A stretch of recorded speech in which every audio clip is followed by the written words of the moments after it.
Introducing the Permanent Secretary, Ministry of Trade, Industry and Cooperatives, Geraldine Sally. You're welcome. Thank you very much. From Kasita, the chairperson, Thaddeus Musoke Nagenda. Is it Nagenda or Nagenda? Nagenda.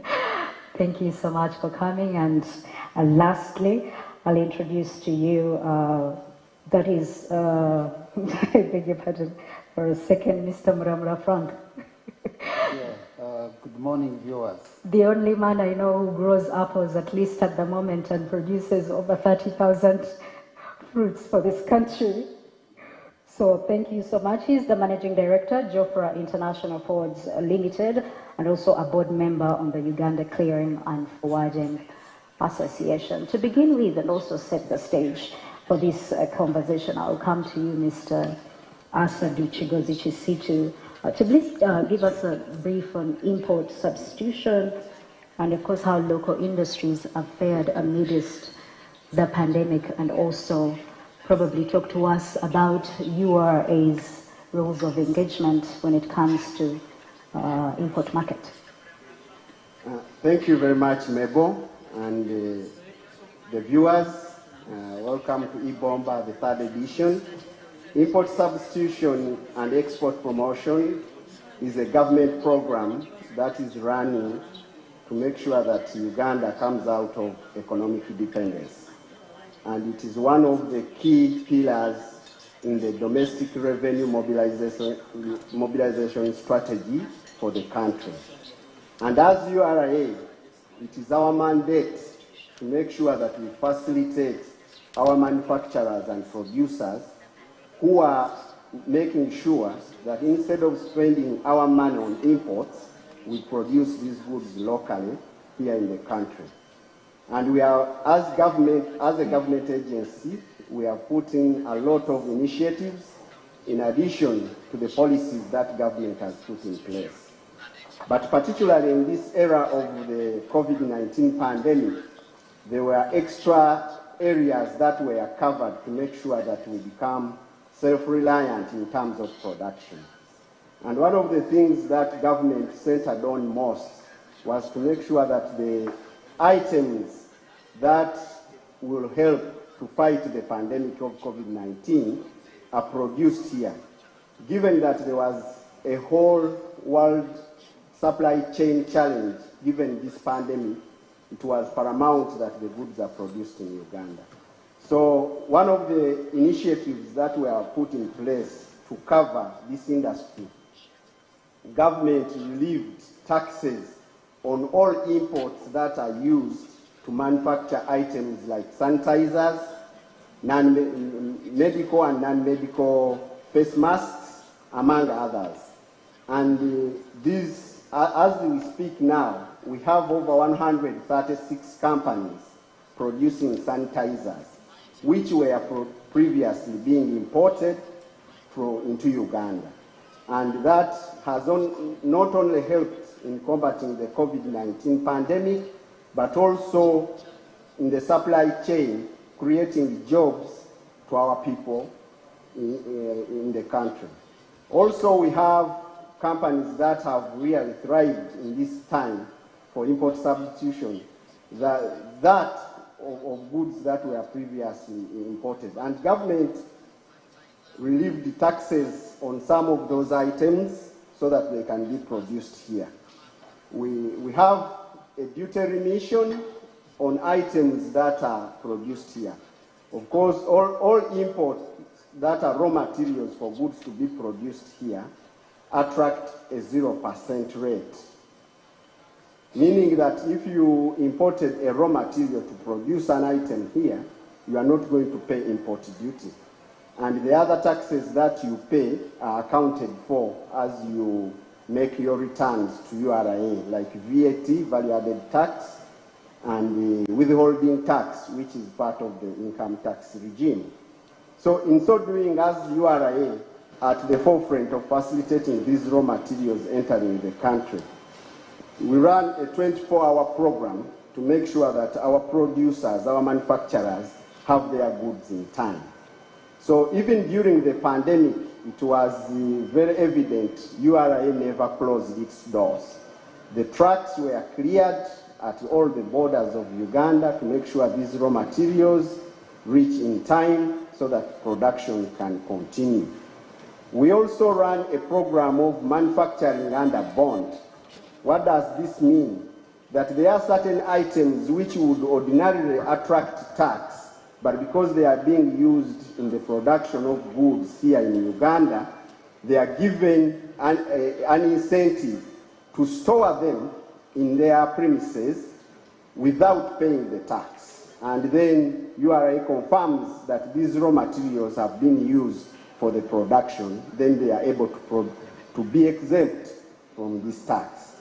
But also additionally, the duty remission, where a manufacturer purchases items from the common market, which are not on the already listed items for exemption by the law.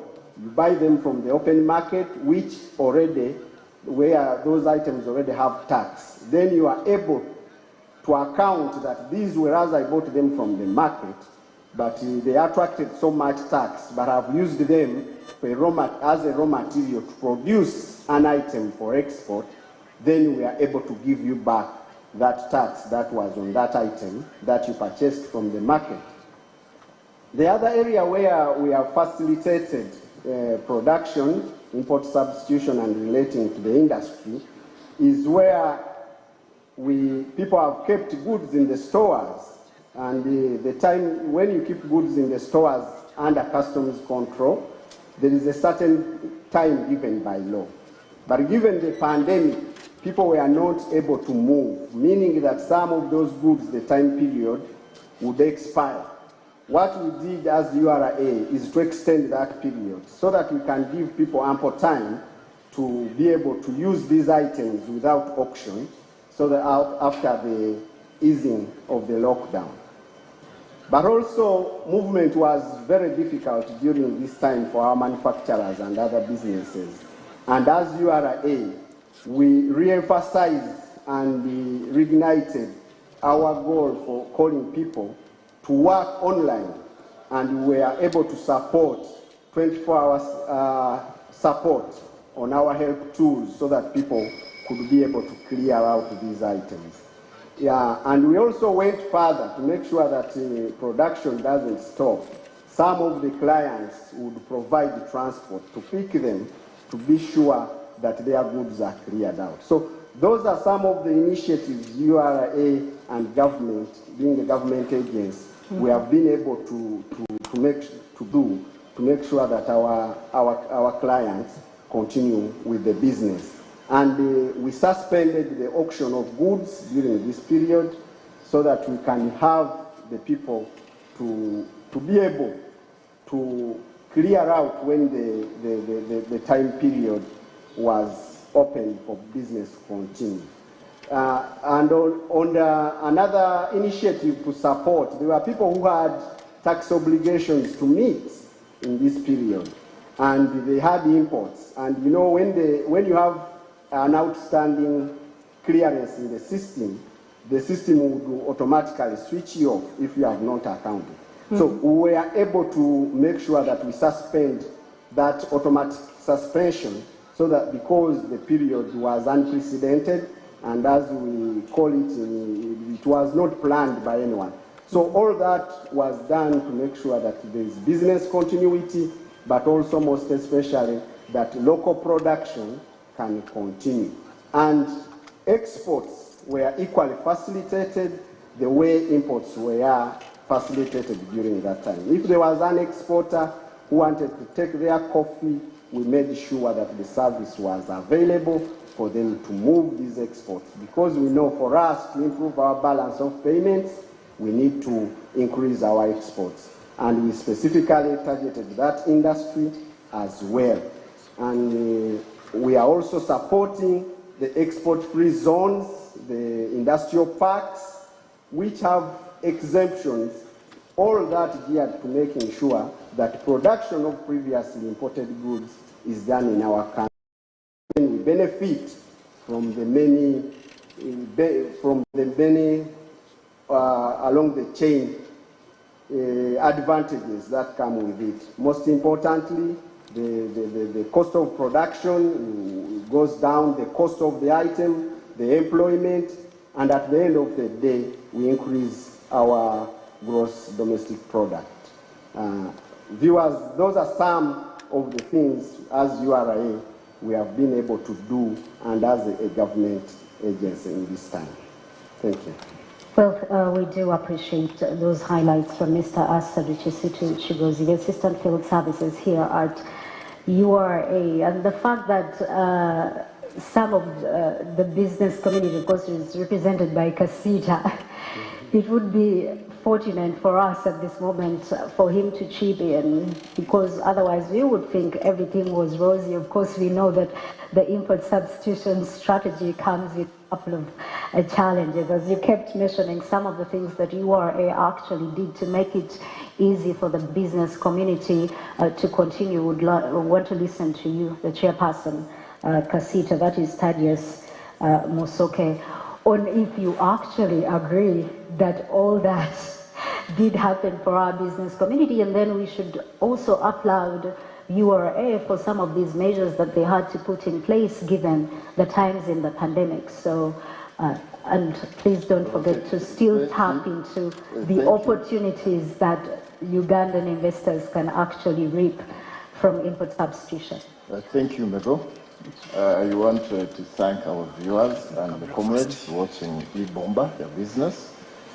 Mr. Thaddeus Nagenda, my name. I want to thank my colleague for the presentation. Sincerely, most of the times when people hear Kasita, they think that most of the times we are supposed to be harsh to URA, but that's not the case. What we agreed with URA that we are supposed to be partners. And most of the achievements, my colleague just forgot that we have been working together to attain. Sorry, didn't give you a mission. Yes, because you know, most of the times we come in to advise on policy level, we engage URA time to time. I want to appreciate URA. They have been very, very dynamic. Lately, they can listen to us. We do engage, and by the way, formulate fair business working environment.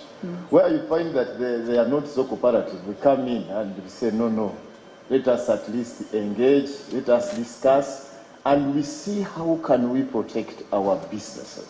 So I want to thank URA for that. And currently, URA is very, very, very efficient. It's very efficient and fast.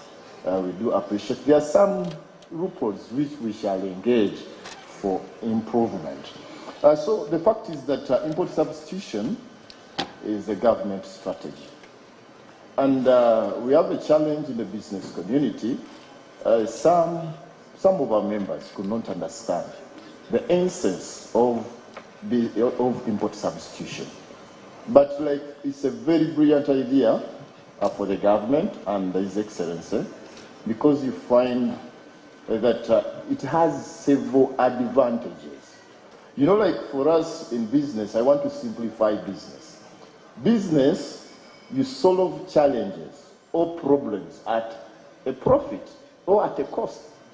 So most of the goods we import, you find that we had a lot of market here. And we didn't have such initiatives like eBomba. You know, with this eBomba, it enriches the business community with government policies, with good ideas, because now the government, if it comes in that, why should we import? Why can't we manufacture the goods here locally? You know, at first we came in as Kasita, we are opposing the president, but he's saying import substitution. But the colleagues like the Chinese, the Indians, they're just assembling. But not at through engagements, they told us that they are using our electricity. They are employing Ugandans to assemble it. Then we came in and said, now why are we not favored in this strategy as Ugandans? But yeah, that's still a very big challenge to the government. But let me go straight to the benefits. For the benefits, it helps us to improve technology, like we try to benchmark with our colleagues, because we have to accept other countries in technology, they have improved a lot. And then it helps us also to create employment. Our sisters, our brothers get employed, and it widens exposure to our business community. And then also it eases access to goods. We can easily access goods like now here in Namave. Most of the goods we can source from Namave or other industries. And then it helps to improve infrastructure. Like lately when we are launching the new trains, locomotives, I heard the presentation from roofing. They are saying, you know, we used to suffer a lot, and we used to overuse road transport, and the materials we import from China are so heavy, the raw materials. But you find that now the government is investing into rail transport, but we have overcried for improvement over what? Rail transport, to ease transportation of goods and raw materials. So it helps to improve infrastructure vis-a-vis when URA sees that this field there is more tax revenue. So they make recommendations. And then, of course, Ministry of Finance can easily release money or allocate money for infrastructure development or improvement. And then, you know, when the government comes in and says that let us carry out value addition on local agricultural products here is almost the same as import substitution. Like we used to enjoy coffee from outside, but now we are using our own coffee. We are using our own chocolate. So there are other incentives which have helped our business community to venture into value addition vis-a-vis that's what? Import substitution. And later it will promote exports. So for sure, import substitution is a very good strategy. What are the challenges? What are our recommendations as CACITA? The challenges are very crucial. You find that the president, during the COVID pandemic, went through so serious. He said that let us allocate more money to Uganda Development Bank. So we had already made recommendations that there is a big challenge of long-term financing. Just given this period of COVID, our colleagues are losing property because we want to make business. Our role is to make business, our role is to pay taxes, but we have that challenge. So where I will request, the good thing my boss is here. And she's a very hard-working lady. I'm sure we shall always be at our offices to see what can we do. But there is a very big challenge with limited access to long-term financing. And then we have a problem of capacity. The local capacity is still lacking. And yes, the government, like I said, is a good strategy. But they are over-rushing it. Because I don't know if they are saying that, this Mugole is so good, so let me immediately marry the Mugole. But it's supposed to be a process. Let's be gradual. Like now, like Musoke, I'm in business. But since I'm in business, I'm trying to build my capacity. You know, we try to maneuver all other restrictions and see how do we build our capacity, local capacity as businessmen. And through associations like CACITA, we do play a very vital role. The good thing now the government is recognizing us and then is appreciating our role because we have to change perception change. Perception change is very vital into developing our capacity. Let me give a scenario. During the lockdown, URA had implemented a new tax policy of $1 per kilo on garments. So we engaged them, we engaged the Ministry of Finance.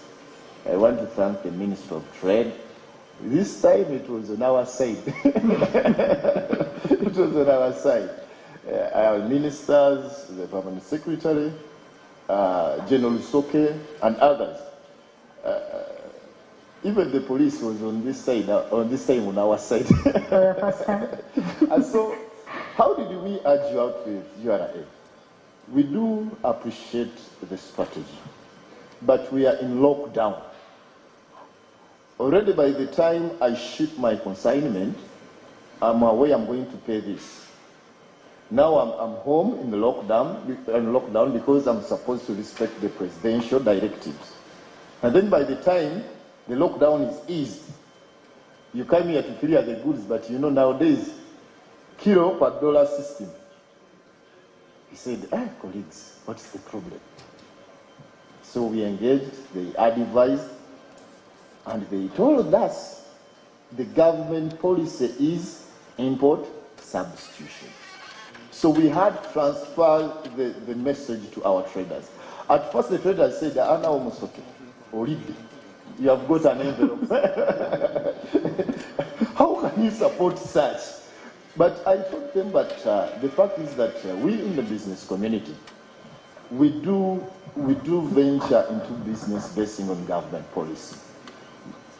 Any form of business, any professionally managing business, you are supposed to respect government policies. So now they are saying, but we have several challenges. The capacity. Why am I taking long on this government issue? You find that we made the research and we discovered that the local industries were pressurizing URI, please protect us.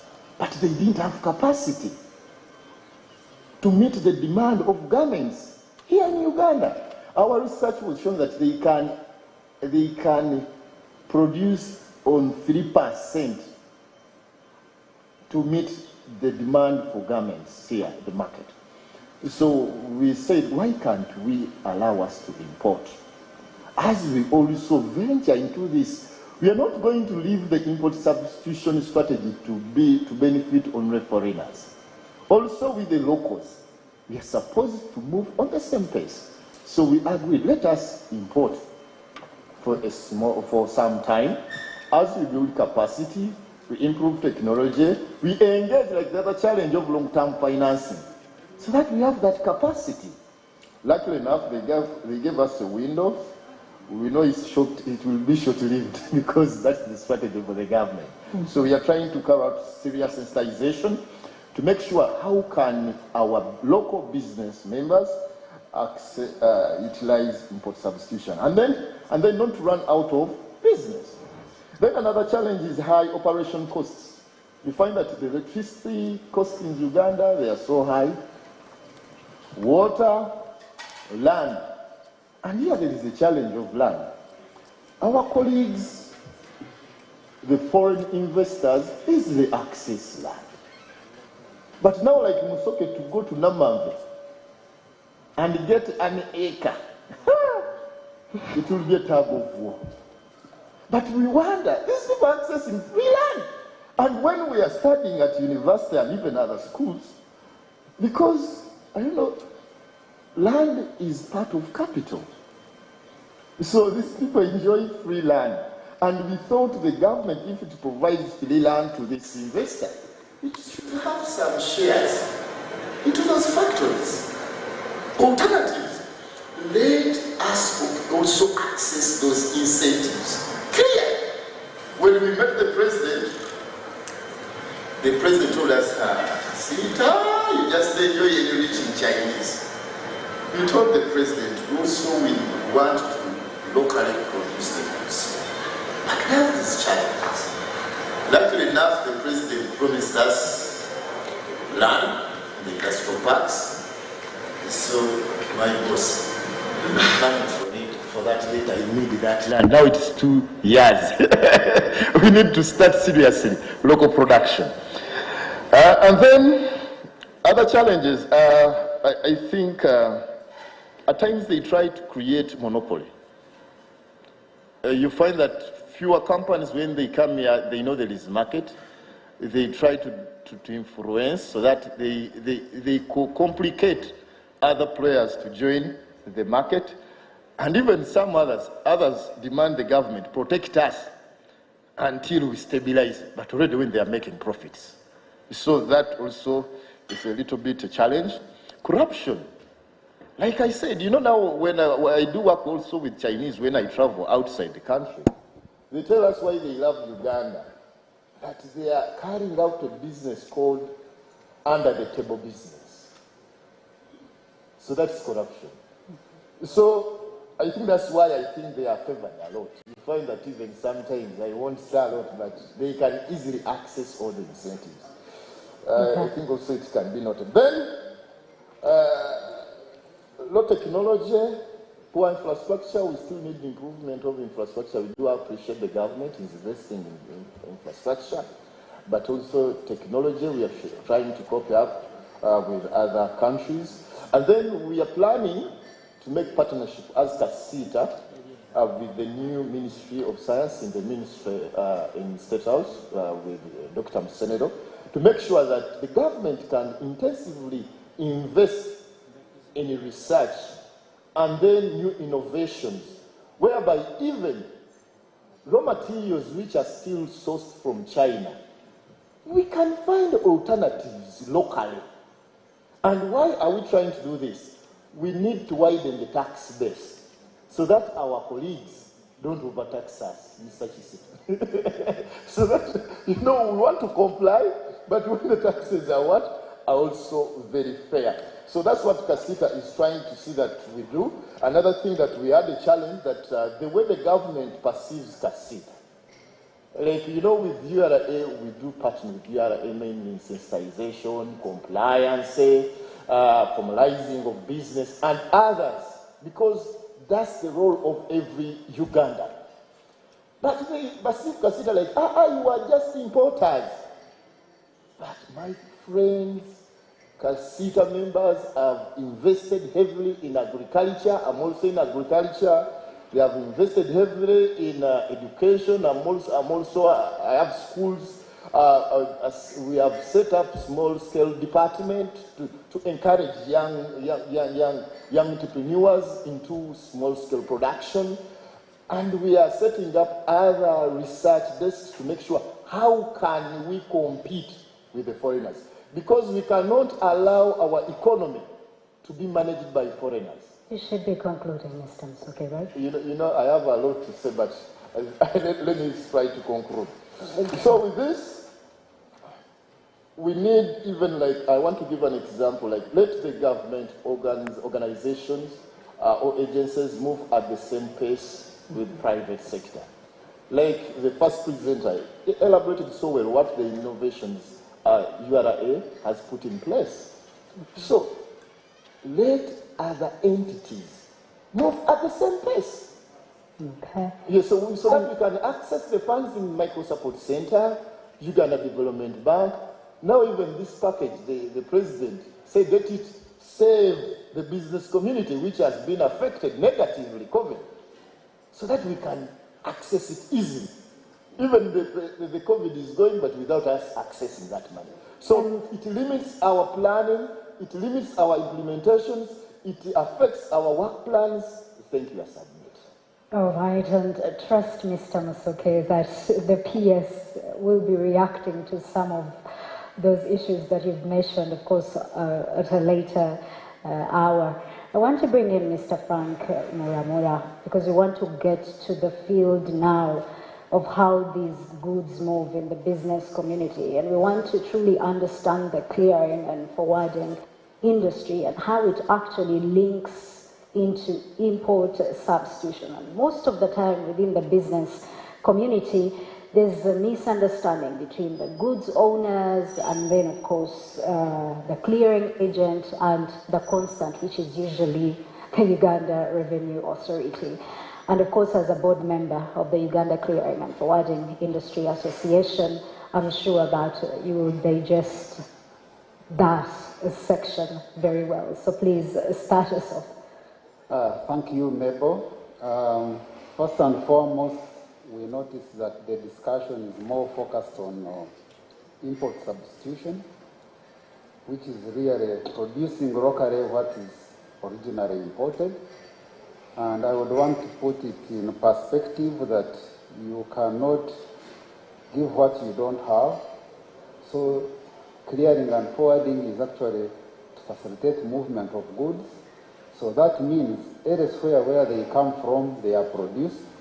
So we are trying to promote production capacity in Uganda so that we can consume what we produce, but we can also export other countries. But whether it is import or export, the clearing function is still needed. And to put it in perspective, we need to understand why clearing. Every nation has borders, and it has to regulate what comes in or goes out of its borders. And that function, in the case of Uganda and many other countries internationally, is performed by the Customs Department of the Revenue Authority. Elsewhere, they could have a different name, but the function is the Customs Department. And you wanted to know the difference between clearing and forwarding. Usually they are mentioned in one phrase, and there is a tendency to think that they are one activity, but actually they are not. Clearing is the process of documentation to enable goods to be accepted, either to move out of the country or to move into the country through the Customs Department. And because the movement is so much, the Customs as a government entity cannot be able to perform that alone.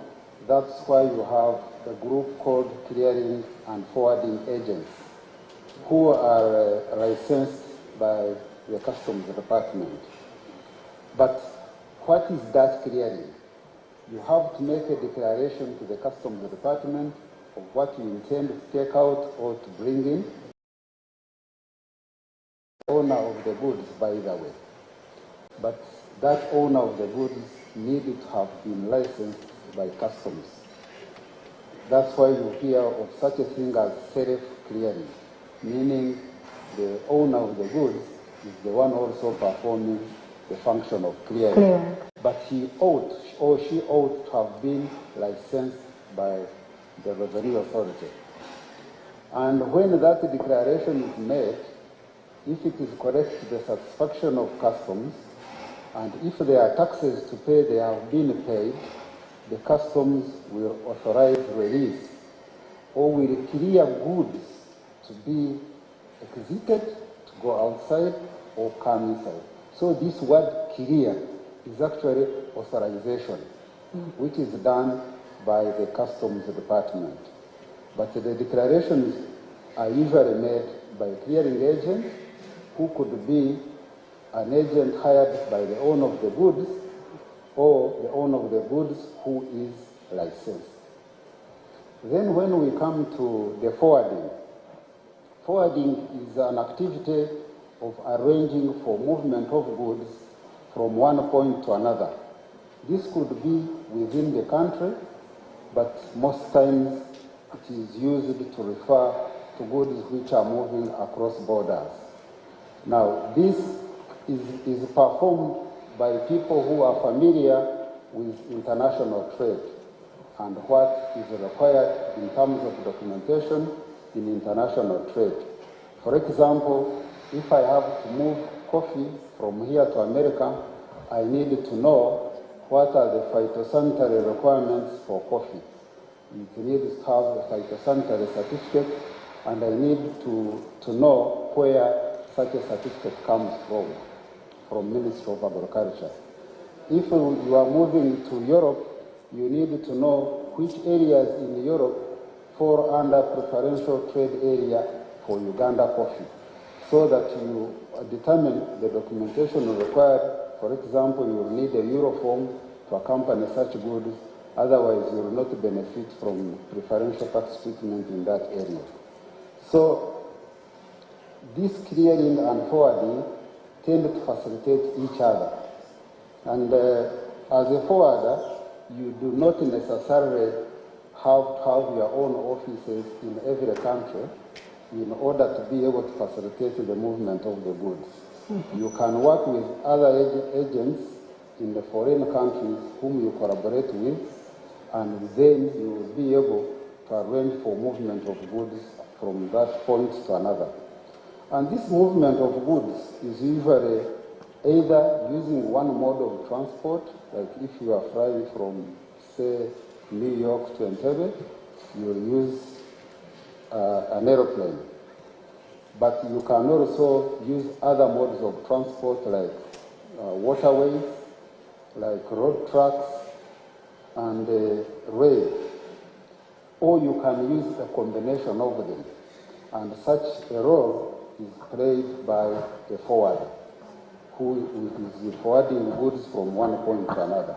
So you need to be familiar with what is required in terms of documentation and in terms of negotiating charges or rates for each mode of transport. So briefly, the clearing is to do with authorization and paperwork, but the forwarding is to do with actual movement. That's the difference between the two. And they can be performed by one actor as long as that actor is licensed to perform the clearing bit. Because the clearing, you must be licensed. So basically, that is the difference between the two. Yeah, thank you. All right. That is, of course, Mr. Frank Muramura. Thank you so much. And now our viewers are thinking we face a lot of challenges during the clearing and forwarding. And of course, you want to get into that. But even before you face the challenges, what do you need to know as you venture into the clearing and forwarding industry? Because then it would actually help to counter the hiccups before they actually happen, and that is why I'm bringing in the MD Geroma Limited, Mr. Francis Ochama, to take us through some of those issues. Thank you, Mabel. Viewers, the campaign we are having at the moment is called the e-Bomba, which is from a very simple tool, but very vital. We are talking about a bomba, which is the palm. In my local language, it is called a bomba. So this is a key gadget or a key tool in the transportation, because for us to move, we have to inflate the tires. At the moment, we have been down, the economy has been grounded, our businesses are grounded, so we need to take off. But before we take off, what do we need? We need to inflate the tires. So we need to inflate our economic tires, we need to inflate our business tires, and for us to do this, we need to look at a few issues that we need for us to move forward. Another culture what we are talking about is the import substitution. I'm a footballer.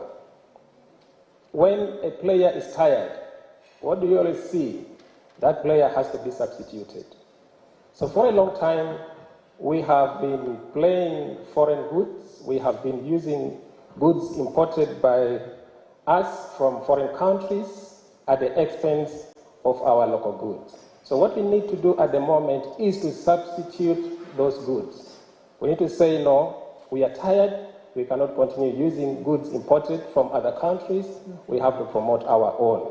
So that's why I'm happy that URA has organized this engagement where we are now trying to inflate the tires of the economy, inflate the tires of our businesses.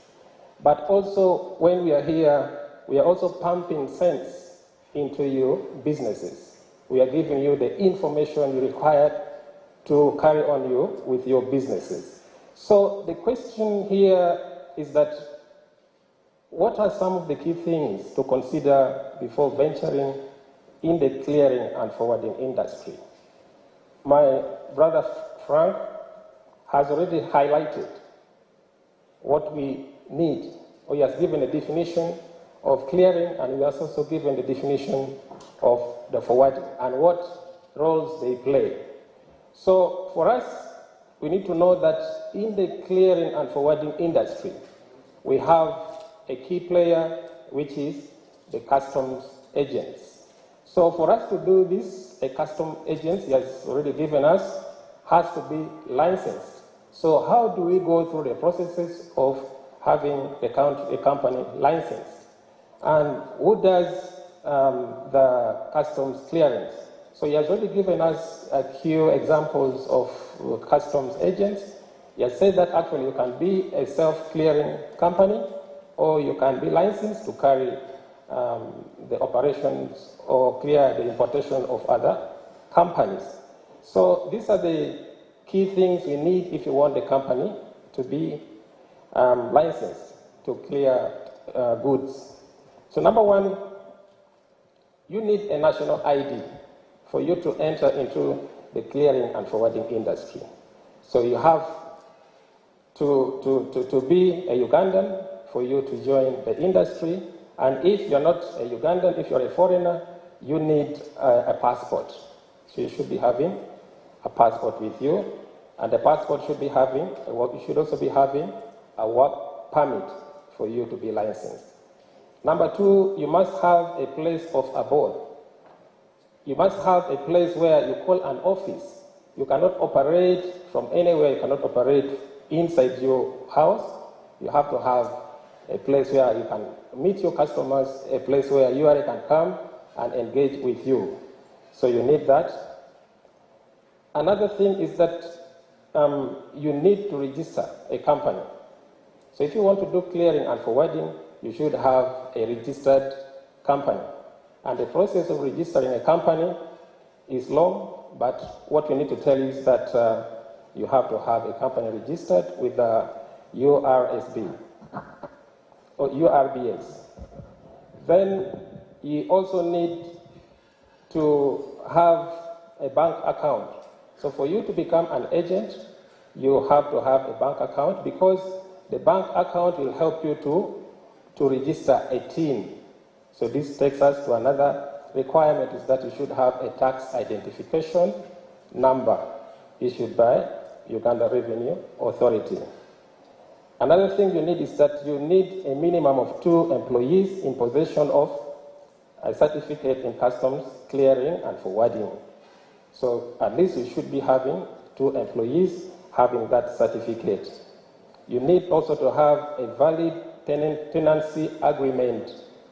You should be having a place where you're operating your business, and to show that you have a place where you're operating your business, you will want to have an agreement you've entered into with the landlord.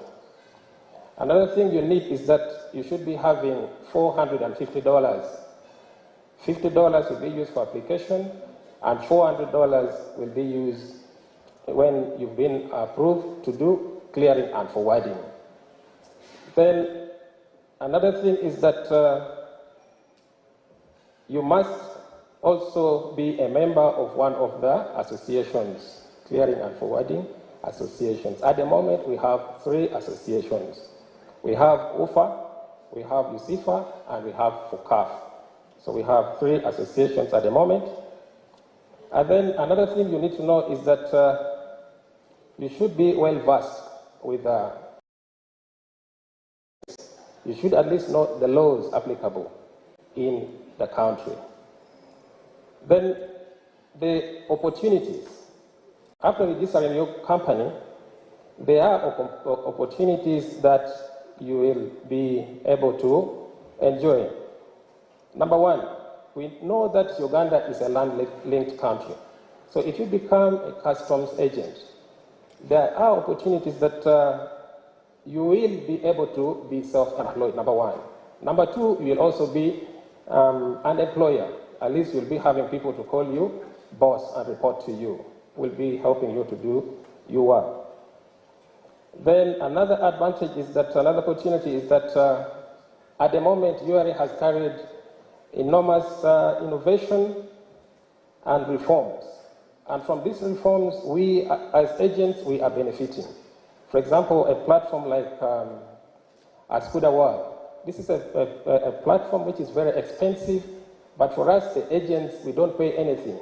What we are required to do is only to have the password to that system. So we already have this in place. You'll not be able to, you'll not be spending money on the Askuda World. Then also we have respect and unity at a personal level within the fraternity, clearing and forwarding fraternity. We are united. Then URA also is ready to license any member as long as you meet the criteria. There's no segregation. Then we move to challenges. What are the challenges we are facing? And I think these are things that we request URA and government to look into, because these are the pains we go through every day. And we request that URA and government should be able to note down what the pains we are going through. Number one, we have what I may term political realities. As recent as last month, we had trucks that were piled up at the border. So when trucks piled up at the border, we actually spend a lot of money. You find we have a lot of costs that we incur. For example, feeding the drivers, paying the accommodation. It's very expensive. We know recently what happened in Sudan, where our drivers were being killed and our colleagues were being killed in Sudan. So those are the political realities that we experience. Another political reality is that from nowhere, some countries can decide to say that we are not allowing your goods to come into our countries. So as agents, we lose a lot, because you find you've invested in a particular location, and then within that location you cannot forward goods to another country B. So these are political realities that we need to know, and we have to find ways of solving these realities that are being experienced by us. Another challenge we are having is that as a body, or as players in the clearing and forwarding industry, we don't have a single association. At the moment, as I've already mentioned, we have 3 associations.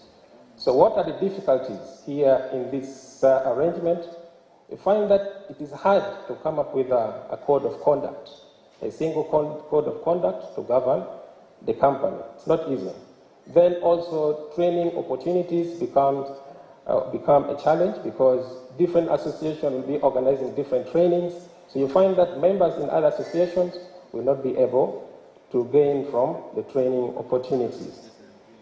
So, and also it is hard for us to affiliate with other international brokers. Then also we have a challenge where we have a number of agents who are not actually customs agents.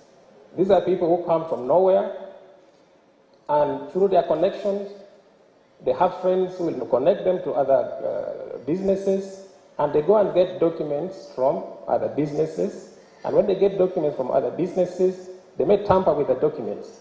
So if they tamper with the documents, that kind of thing, now that problem comes to us, the registered agents. So what we need to tell the public is that there are companies that are licensed to do clearing and forwarding, and these are the companies that we encourage you to deal with. How do you know them? You ask for their identity card. Also, you can cross-check. You can query the system of URA, you enter the information. Every year, URA publishes a list of companies and their staffs. Then another challenge we are having is that we are having influx of multinational companies into the country. So, and these companies, in most cases, they target where the other companies are going. For example, if you have a company doing contracts in Benin, that company might get a contract here in Uganda. So if that company gets a contract in Uganda, you'll find another company registered in Uganda to do clearing and forwarding. So we are having a lot of companies coming to compete with us. Another issue is that the open door policy we are having as a nation. We allow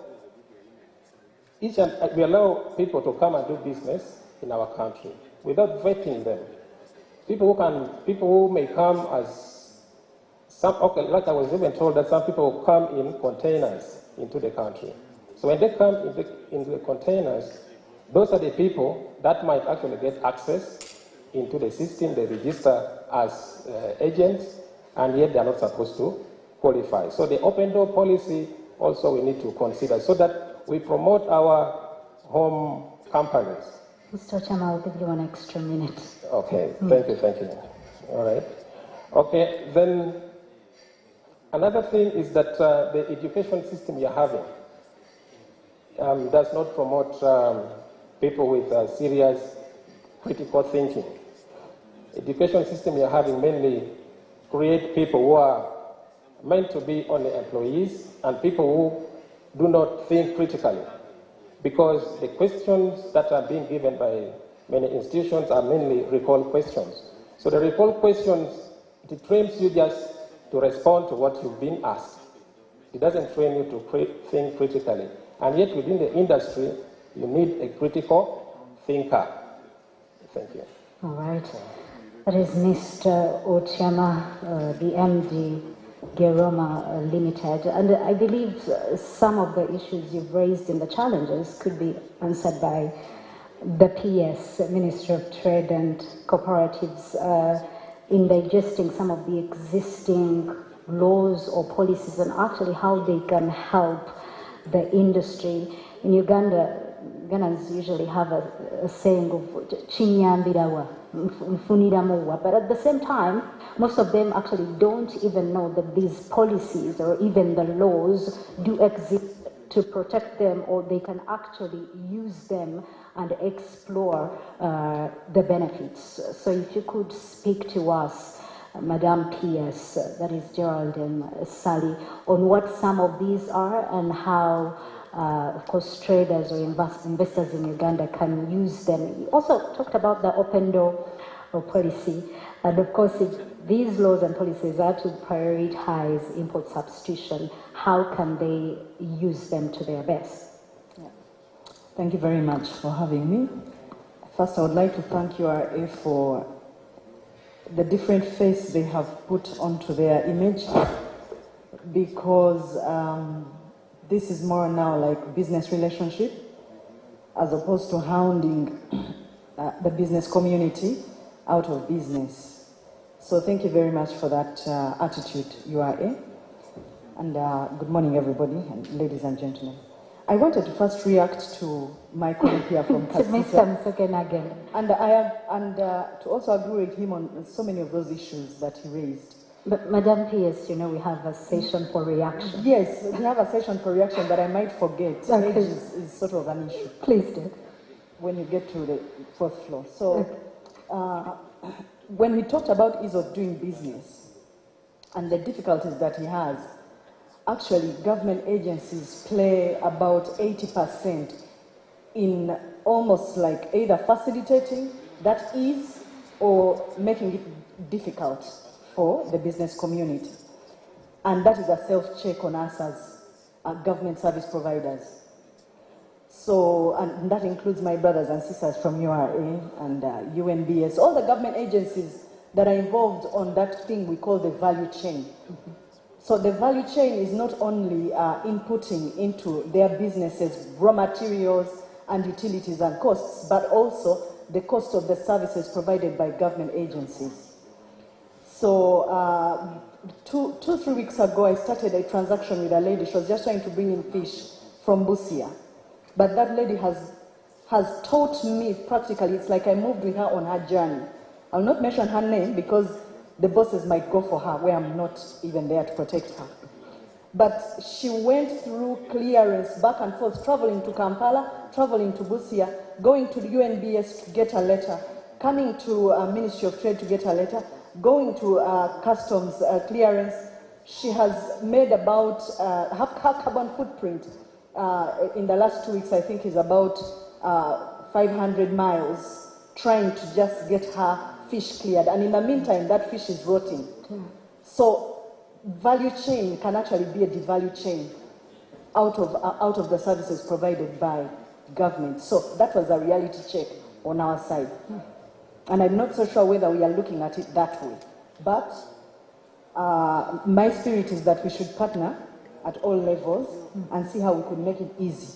Uganda at the moment is about 116 on the index of ease of doing business. And other African countries who are our neighbors are actually in the top 40. So that's the first thing. The next thing is you talked about how difficult it is to get a land from the industrial parks. And then she even closed it with, So yes, it is true, it is very difficult to get land, but we want to do a policy that is all-encompassing. In fact, we are dreaming of taking it to the next level of having a turnkey industrial park where, to make it easy, like, you don't go to negotiate the land, then you don't start the construction. When you get a loan, a business loan, they are counting, yet you have not yet started production. Sure. So the cost of doing business is already kicking in before you even start production, never mind finding market for your products. But when you have a turnkey, ready-to-use industrial park, you get in, the roads are built, the electricity is fitted, the infrastructure is already there. Water. All the air, water and everything. So all they give you is the key, bring your machinery, start production. So it reduces the amount of lead time to production. That means that we start production immediately. Mm-hmm. So those are some of the things we wanted to do with development partners. And I'm hoping that every single person who is listening to support this agenda for our local communities to be able to compete with these so-called investors coming from abroad. Now I turn to my brother here. Thank you so much for that delivery and the insight into the kind of business you're doing. Clearly it is fresh to me, but I can see that we have got opportunity to grow together into your business because you're playing a very key role in terms of movement of goods within the whole continent now, because those tariffs, the treaties that have been signed across Africa are evolving, and they've now spread into the African continental CFTA, which is really what we are looking at. The whole market of Africa, ease of doing business within Africa, and the flow of goods and services, which will also facilitate the import substitution. So I think these are some of the conversations we can take away and then see how we can actually partner. But the most important thing is that we have the attitude to make it better. So you also asked about the treaties and everything that policies. It's a very complicated subject matter, even for me, because I haven't really been in show business. But when I was introduced to it, I was like, these people are actually going through a lot. However, it's not really a lot if there are enabling factors on those transactions where the business community actually lives and works and is trading on a daily basis. For me, there is one critical aspect that would bring in the synergies at all levels. And that critical aspect for me is always digitization and technology. And I'm so glad that institutions like URA, institutions like Uganda Registration Services Bureau, they are all digitizing. National Water, NSSF. The moment we make it very easy for the movement of money, for the movement of transactions, whatever transaction it is, we are actually making it easier for the business community and therefore the collection of taxes and all the other agenda that government would execute either way of the business. So if I just talk about the few areas, now starting with East Africa. No, let me start with Uganda, import substitution. Why it is important for us to really substitute.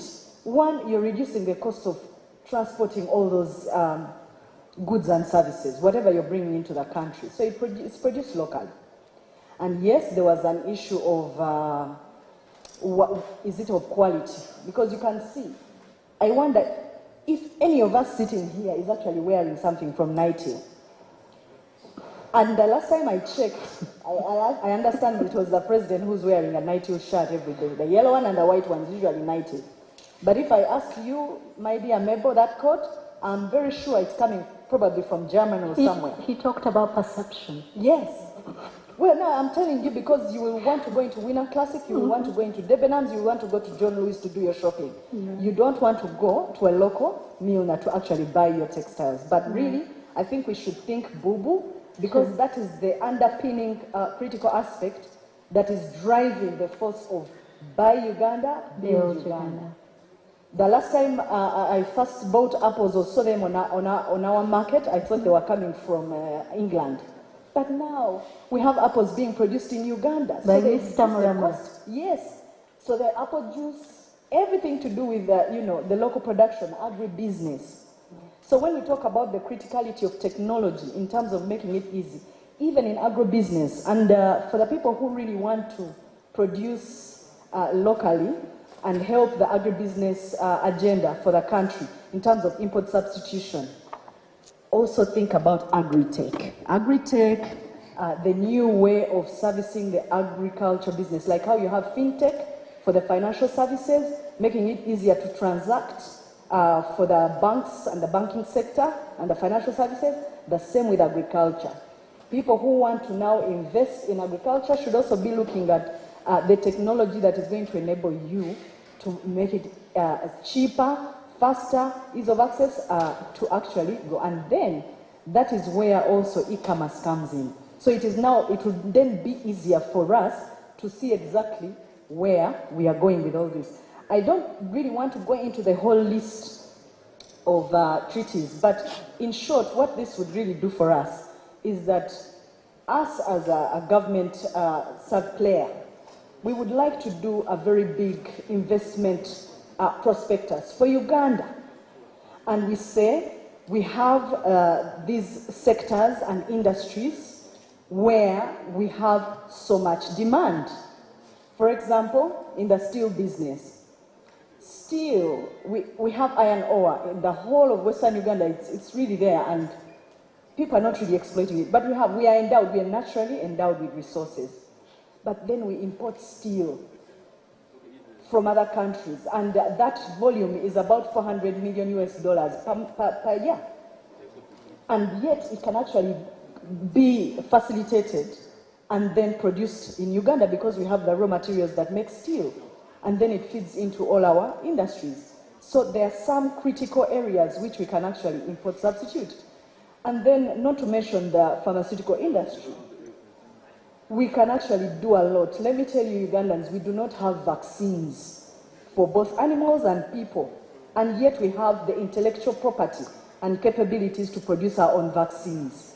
So you can imagine, if you have the cattle corridor of Ankole and you're producing all the vaccines for their cows, anthrax, what you name it, per cow, and you're going to be immunizing it on an annual basis.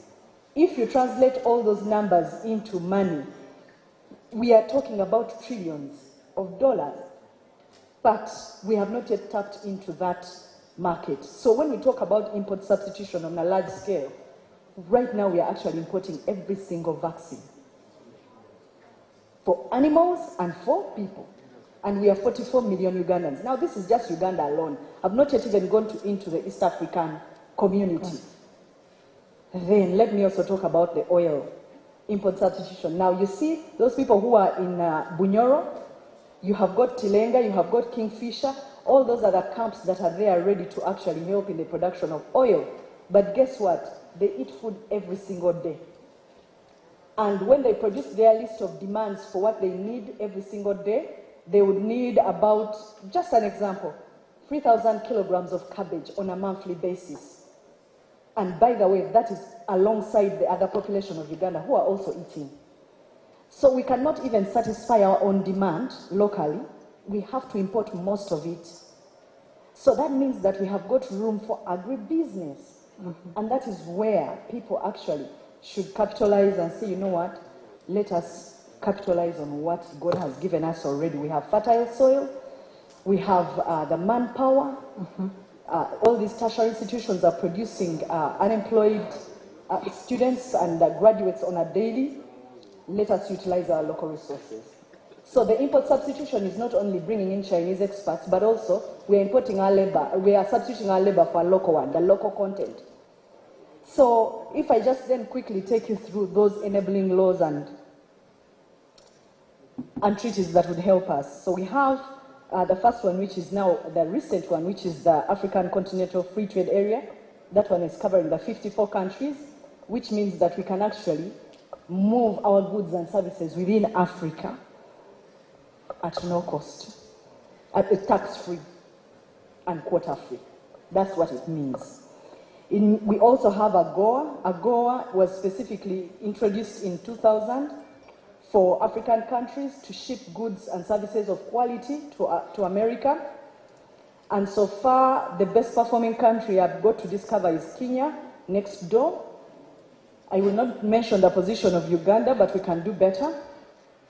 What has made it easy for Kenya to be the top on the AGOA agenda is they have done their ease of doing business. They've made sure, one, they train their people. Whoever is going to actually produce goods for the American market, they do their training. They give them the technology. They give them the, they have the preferential treatment within their own country. They have the infrastructure, they give them the infrastructure, and then they give them grants specifically to produce for the American market. And then they can obviously do the monitoring. And then we have the generalized systems of preferential quota for the least developing countries. And all this is to Canada, Japan, and China. Now, I don't want to refer to us, as I've said already, I don't want to refer to us in Africa as the least developed countries, because I just want to say that we are least empowered countries. Least empowered in terms of resources. The skills, we need to build our capacity. The financials, we need to let our development partners allow for the negotiations on the tables. I don't know if any of you saw on the latest news this week when Afrexim Bank actually signed a contract with Uganda, which is almost putting our airport in abeyance, where they lend you money at a very high rate. If you default, the arbitration is in their country. If you fail to pay, they're the ones who decide in their court, because the arbitration would happen in their country. Then they decide the penalty for you. So where you've borrowed is the arbitrator, and he also decides in his court how you're going to pay, and he can decide to take the whole airport. Now, those unfair negotiations, you could say that we were reluctant, we never consulted the legal forces. No, actually what happened is that we have the balance of justice is tilted towards the person who's actually dangling the carrot over your head, because you have no way out.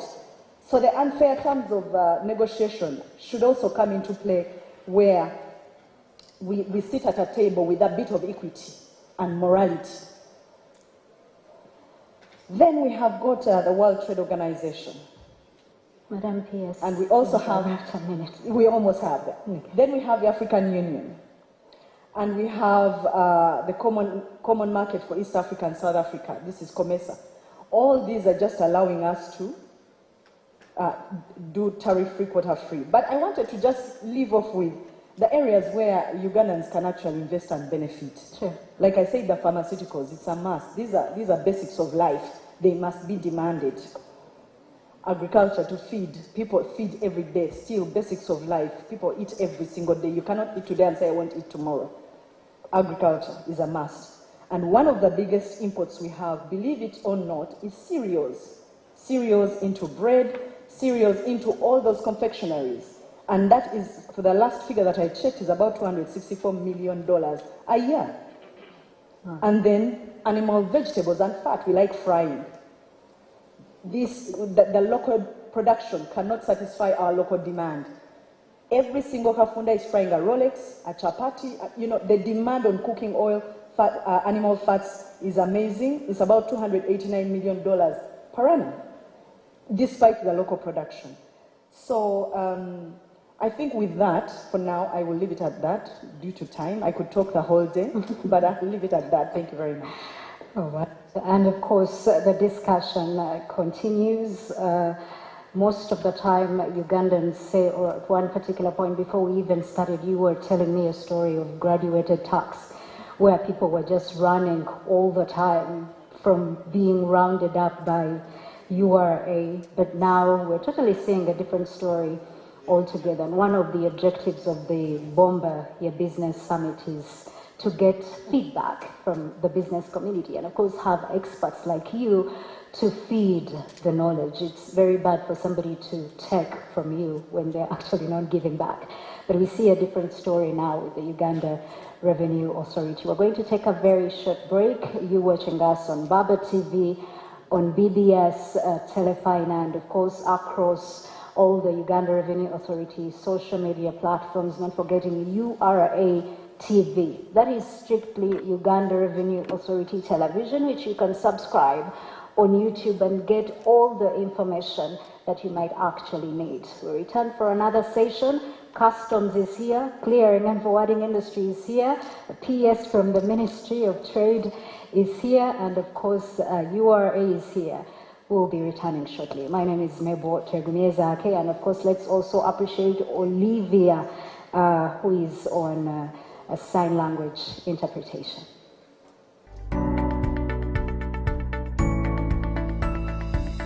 Inoni Baba TV obusoga bulaire. Okiwulidde ekyo? Ezo z'empaka za FIFA ez'okusunsulamu abaneetaba mu kikopo ky'ensi yonna ng'ate oli wakuzoota buliro ku Azam TV. Laba emipiira gyonna live mu HD ku Azam TV. Si ekyo kyokka n'abaana bakuumire ku Cartoon Network ne Boomerang, Lulirwa Bundesliga, Fox, CNN, obuzannyo n'emikutu egya wano. Funa Azam Pure ku mutwalo gumu gwokka, Azam Plus ku mitwalo 2.5 zokka, ne Azam Play ku mitwalo 37 zokka. Okumanya ebisingawo tukubireko ku ssimu 047 709 900 oba 032 308 900. Azam TV, entertainment for everybody.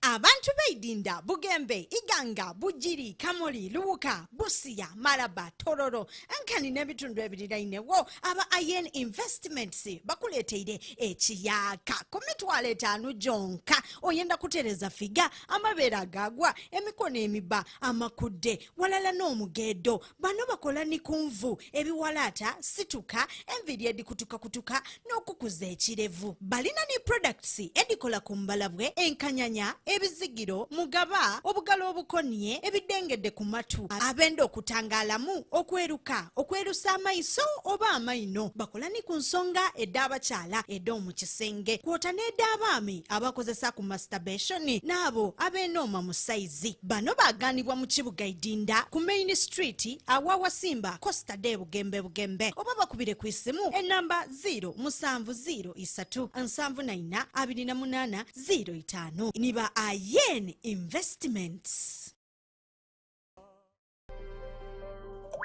Today we can't trust sources of water anymore. Confidence has gone due to human activities. The same human activities introduce well-mechanized machines which purify water. I bring to you Nile purified drinking water, deep from underground, tasty, well-purified and confidently packaged. Nile purified drinking water.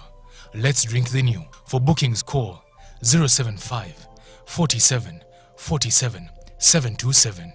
Nile purified drinking water, refreshingly pure.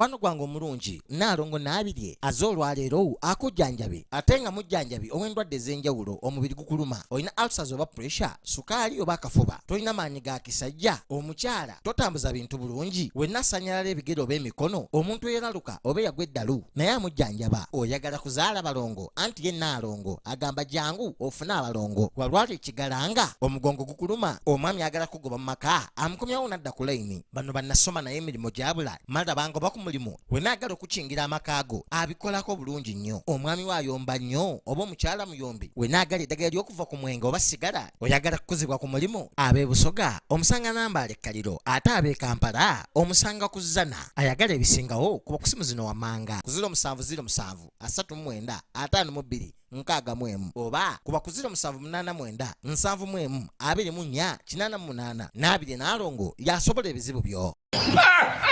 Ulira alakala kyakula mpa hee bakidawo addo kiki kyotukoze mazima n'otukolako mpate n'otatuyita alakala yekikoze batukoledde alakala extra tene ekyokunywa ekya upepo alakala upepo ne alakala extra bisangibwa mu maduuka gonna essimu noti 785 16 61 oba noti 752 15 91 kale mwene muneegatteko tujagulije wamu upepo.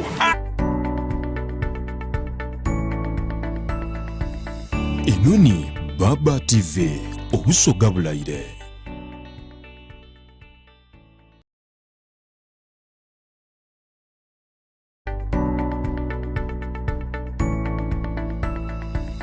Inoni Baba. We are glad you're still following the third edition of the URA E-Bomb Business Summit that is until the 12th of November, with different renowned journalists moderating these sessions as experts coming from the business community to talk about the different issues on taxation, trade, and of course businesses. This is the second session. If you've been following from the beginning on social media, the hashtag is URA Bombay Business 21. You watching us on URA TV, please subscribe to the YouTube channel and follow every moment of this session and the following sessions every Friday. BBS Telefina, we are live, including Baba TV. Thank you so much for watching as we continue with our great panel. This particular session is specific to trade and investment opportunities in Uganda that have been laid out very well, of course, through our great panel. Same conversation, and I want to come back to you, Mr. Asadu, on specifically the opportunities in government import substitution strategy. Of course, we've listened into the Kasita chairperson talking about the benefits, of course, of import substitution and what Kasita specifically is going through with the challenges which we will be addressing in the reactions. But what about those that they actually haven't been able to exploit that you can talk to us about? And of course, in addition to the advancements that is in our trade facilitation initiatives over the years, URA is now celebrating 30 years, so there must be a lot there. Thank you very much, Mabel, and the viewers who have kept tuned in for this program and getting our business revamped. Indeed, government has deliberately put policies in place to make sure that we produce items we have been all along importing. But most importantly also, the excess that cannot be consumed here, then taken to other markets, as the Geraldine has ably said, within the region and outside the region. And given our population, it means it's not enough to consume all that we produce. One of the important things to know is that the information for facilitating import substitution is open to both local and international. And when you look at the incentives that government has put in place to facilitate this, where a foreigner is coming in to invest, the requirement of the capital you need for you to benefit from the exemption while starting a business, a manufacturing venture, an agro-processing venture, to produce for the local person, it is lower than that of the foreign person coming in. Meaning that we want to have a big pool of the local people benefiting from these incentives. Mm-hmm. Secondly, because of the congestion in the greater Kampala area, if you put your factory outside Kampala more than 50 kilometers, then the incentives even become higher for you.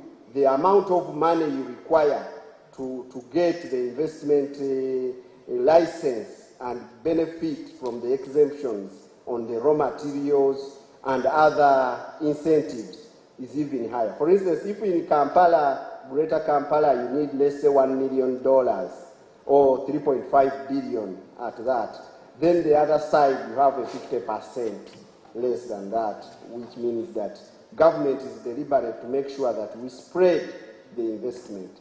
Also, the industrial parks have been facilitated to be established in the different regions. For instance, now we have Mbale Industrial Park, we have Buyikwe Industrial Park, we are having a Gulu Trade Hub, where we are going to have so many services. We have Kapeka and other areas that are coming up. All these are geared to tap into the different resources we are producing here. And the emphasis is on the agro-processing. Reason being simple, that we are basically farmers. We have a niche on production, organic products which are now very difficult to come by on the international market. We are using our natural soils with the minimum fertilizers to produce. And what we need is to improve the quality of these items, and we are able to reach the market.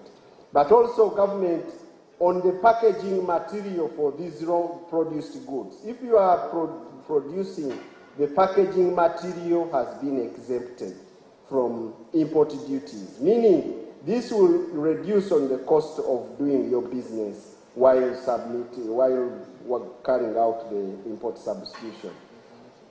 There is a grace period on taxation. In terms of income tax, we have the period range up to 10 years if you are investing, meaning that you will not be paying income tax.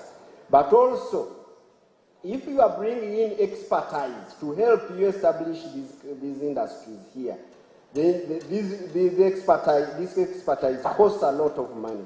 And therefore, government has eased on bringing this expertise here, meaning that if they come and they have come to establish a factory here, support you in establishing a factory, when they are earning, they are not going to be taxed, the expertise, so that we can lower the cost of transferring this technology, which our brother Msoke was talking about. But also the raw materials I've already mentioned, they don't pay import duty. And you have a facility to manufacture under bond, where customs will monitor your production, and then you are able to export.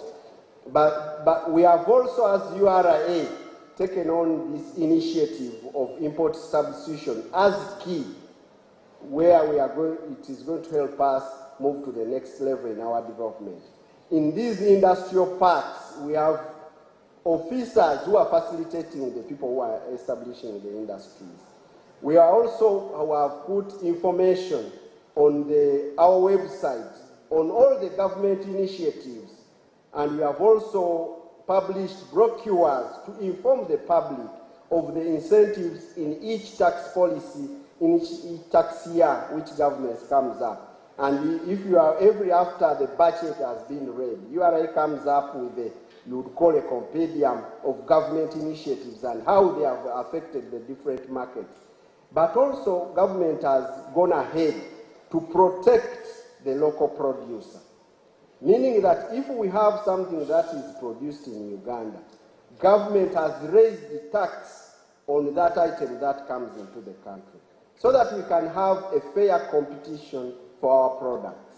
For instance, if you are producing a shirt which Nigeria is also producing, you will pay at a higher tax rate of 35%, so that Nigeria can be able to have market for the shirts. And other products also are also in that line, where government has also used the tax rate to help the local person producing to have an advantage on producing here, and have that we can have market. But you are also aware that all exports, except a few, like raw processed fish, hides and skins, and minerals, the rest of the products, if you are producing for export, there is no export tax.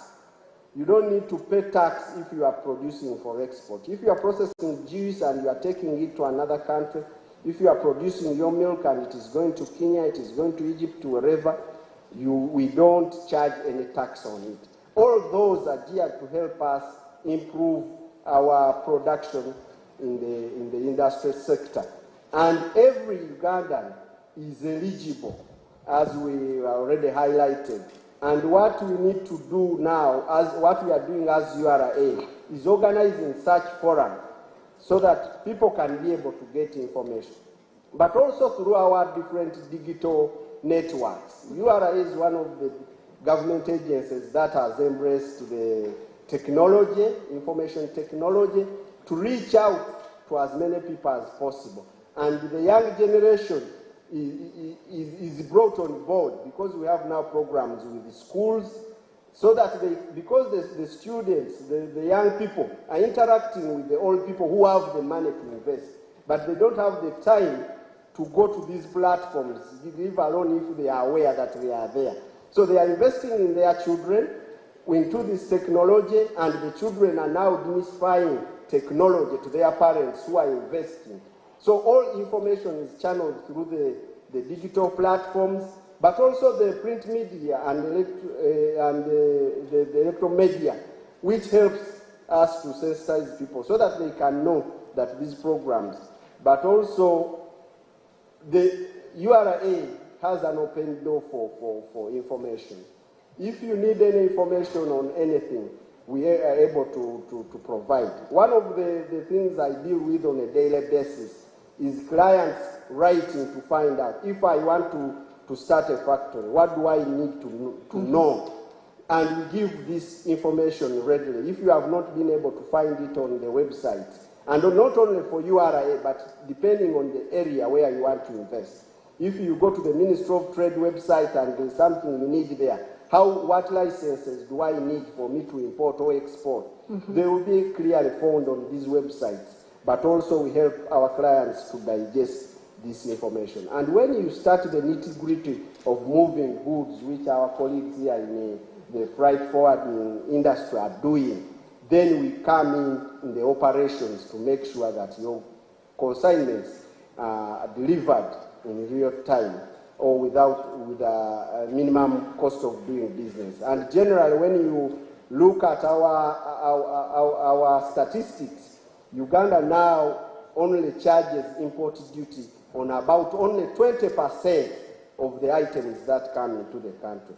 Meaning, most of the goods that we are receiving are raw materials to produce other goods. Therefore, the regime for import duty is zero. Or we are relating with other countries, you are importing it either from our neighboring countries, the regional, where there is a tax preference. If you are importing from the East African Community country, it will be zero. Even if ordinarily, if you import from outside the community, it will be 10% or 25%. So all those are geared to make sure that we build our economy and rid Uganda of the economic dependence, and we shall be able to prosper as a country and be able to work and deliver services at our own terms. Thank you. Well, thank you to Mr. Assad. The constant from Mr. Assad that I've picked, which also Madame P.S. talked about, was the digitization.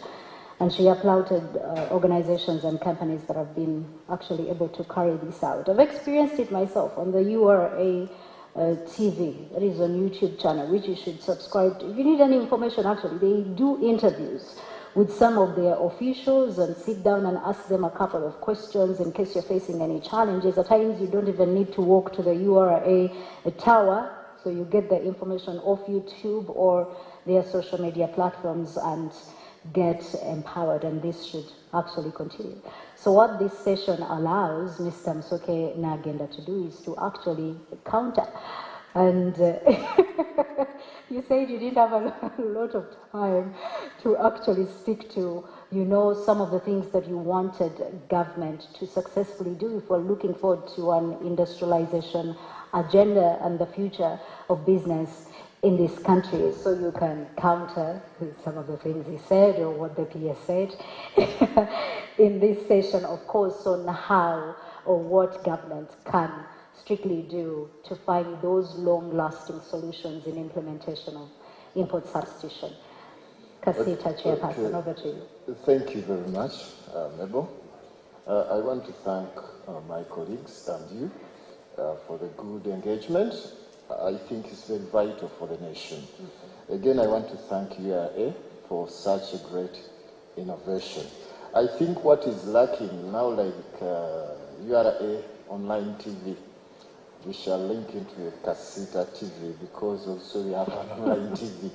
We are trying to be so more digital. Mainly, I think what maybe my colleague can enlighten more is about protecting local industries.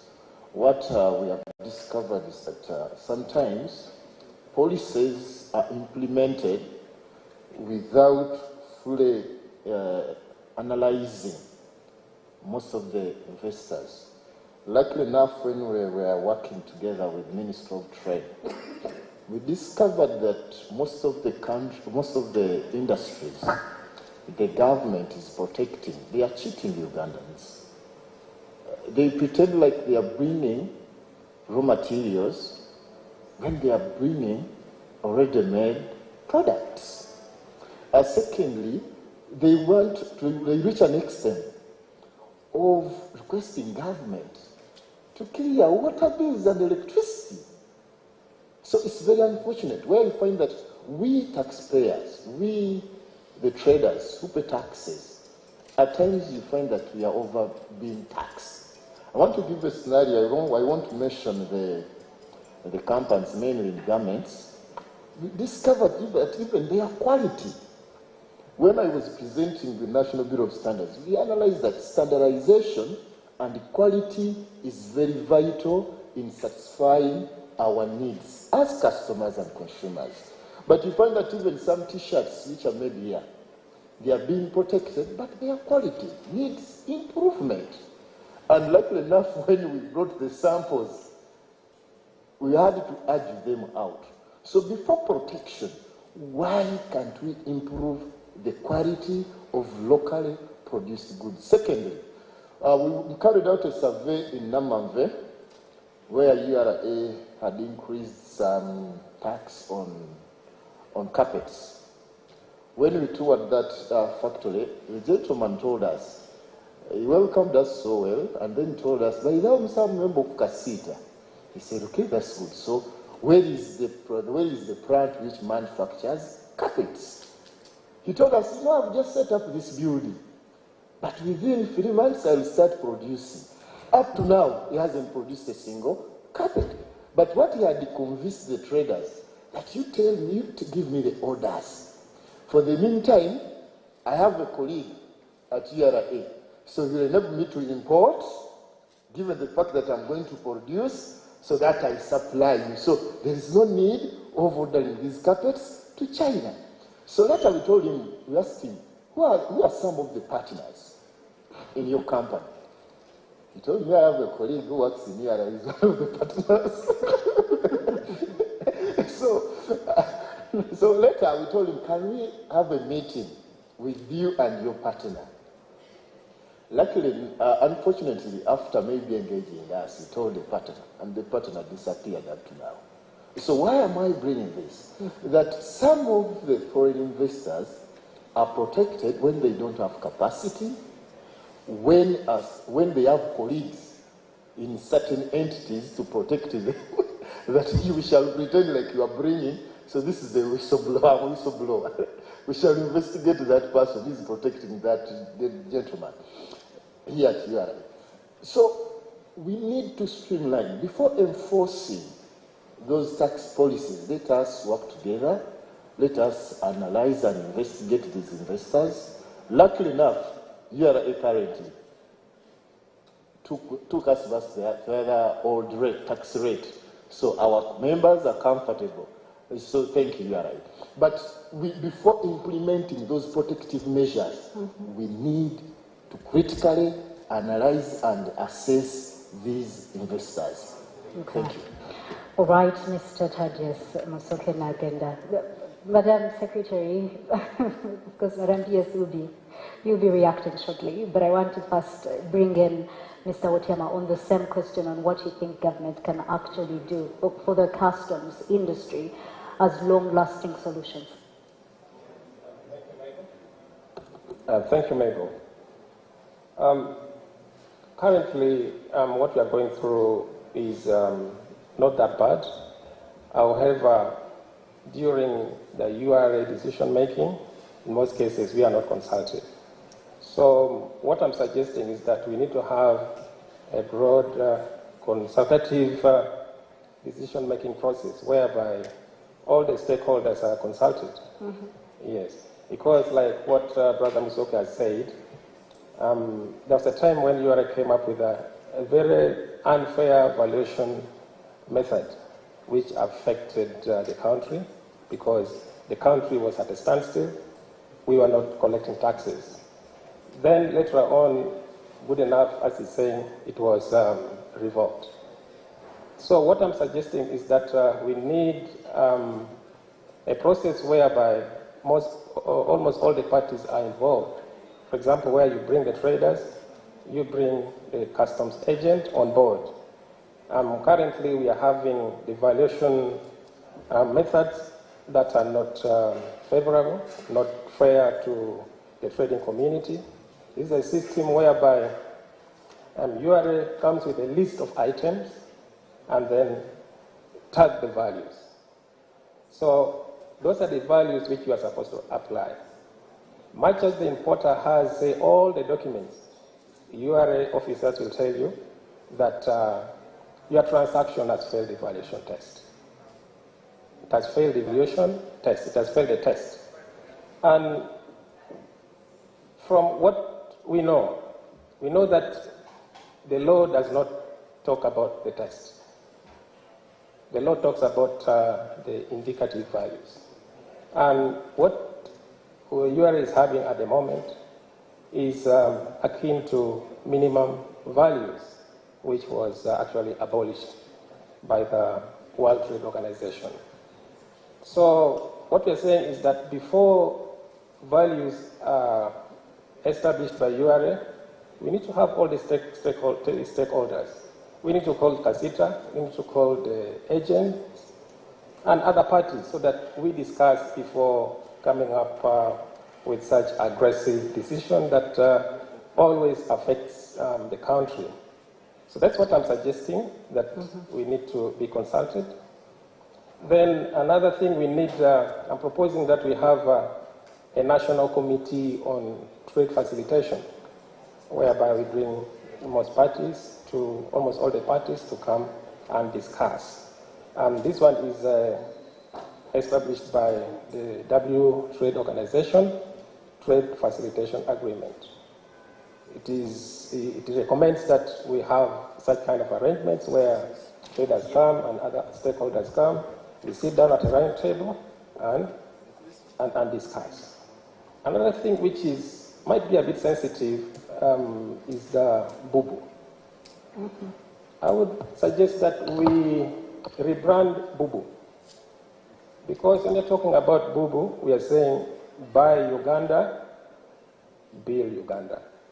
And yet we are operating in a trading bloc. So if in our bloc we are saying buy Uganda, build Uganda, what about other countries, other member states? What will they say? And from what I'm seeing, this is actually triggering unfair competition, where some countries are saying also they're coming up with their own version of bubu. And by doing that, they block our goods from entering into their country. So I'm suggesting that we rebrand bubu so that we emphasize on quality, whereby you find that regionally or internationally we are known for quality. This has actually been experienced, especially the Lato milk. Because of its quality, we find Lato had penetrated the Kenyan market, and most Kenyans were actually buying Lato. So based on quality, we can actually market our products.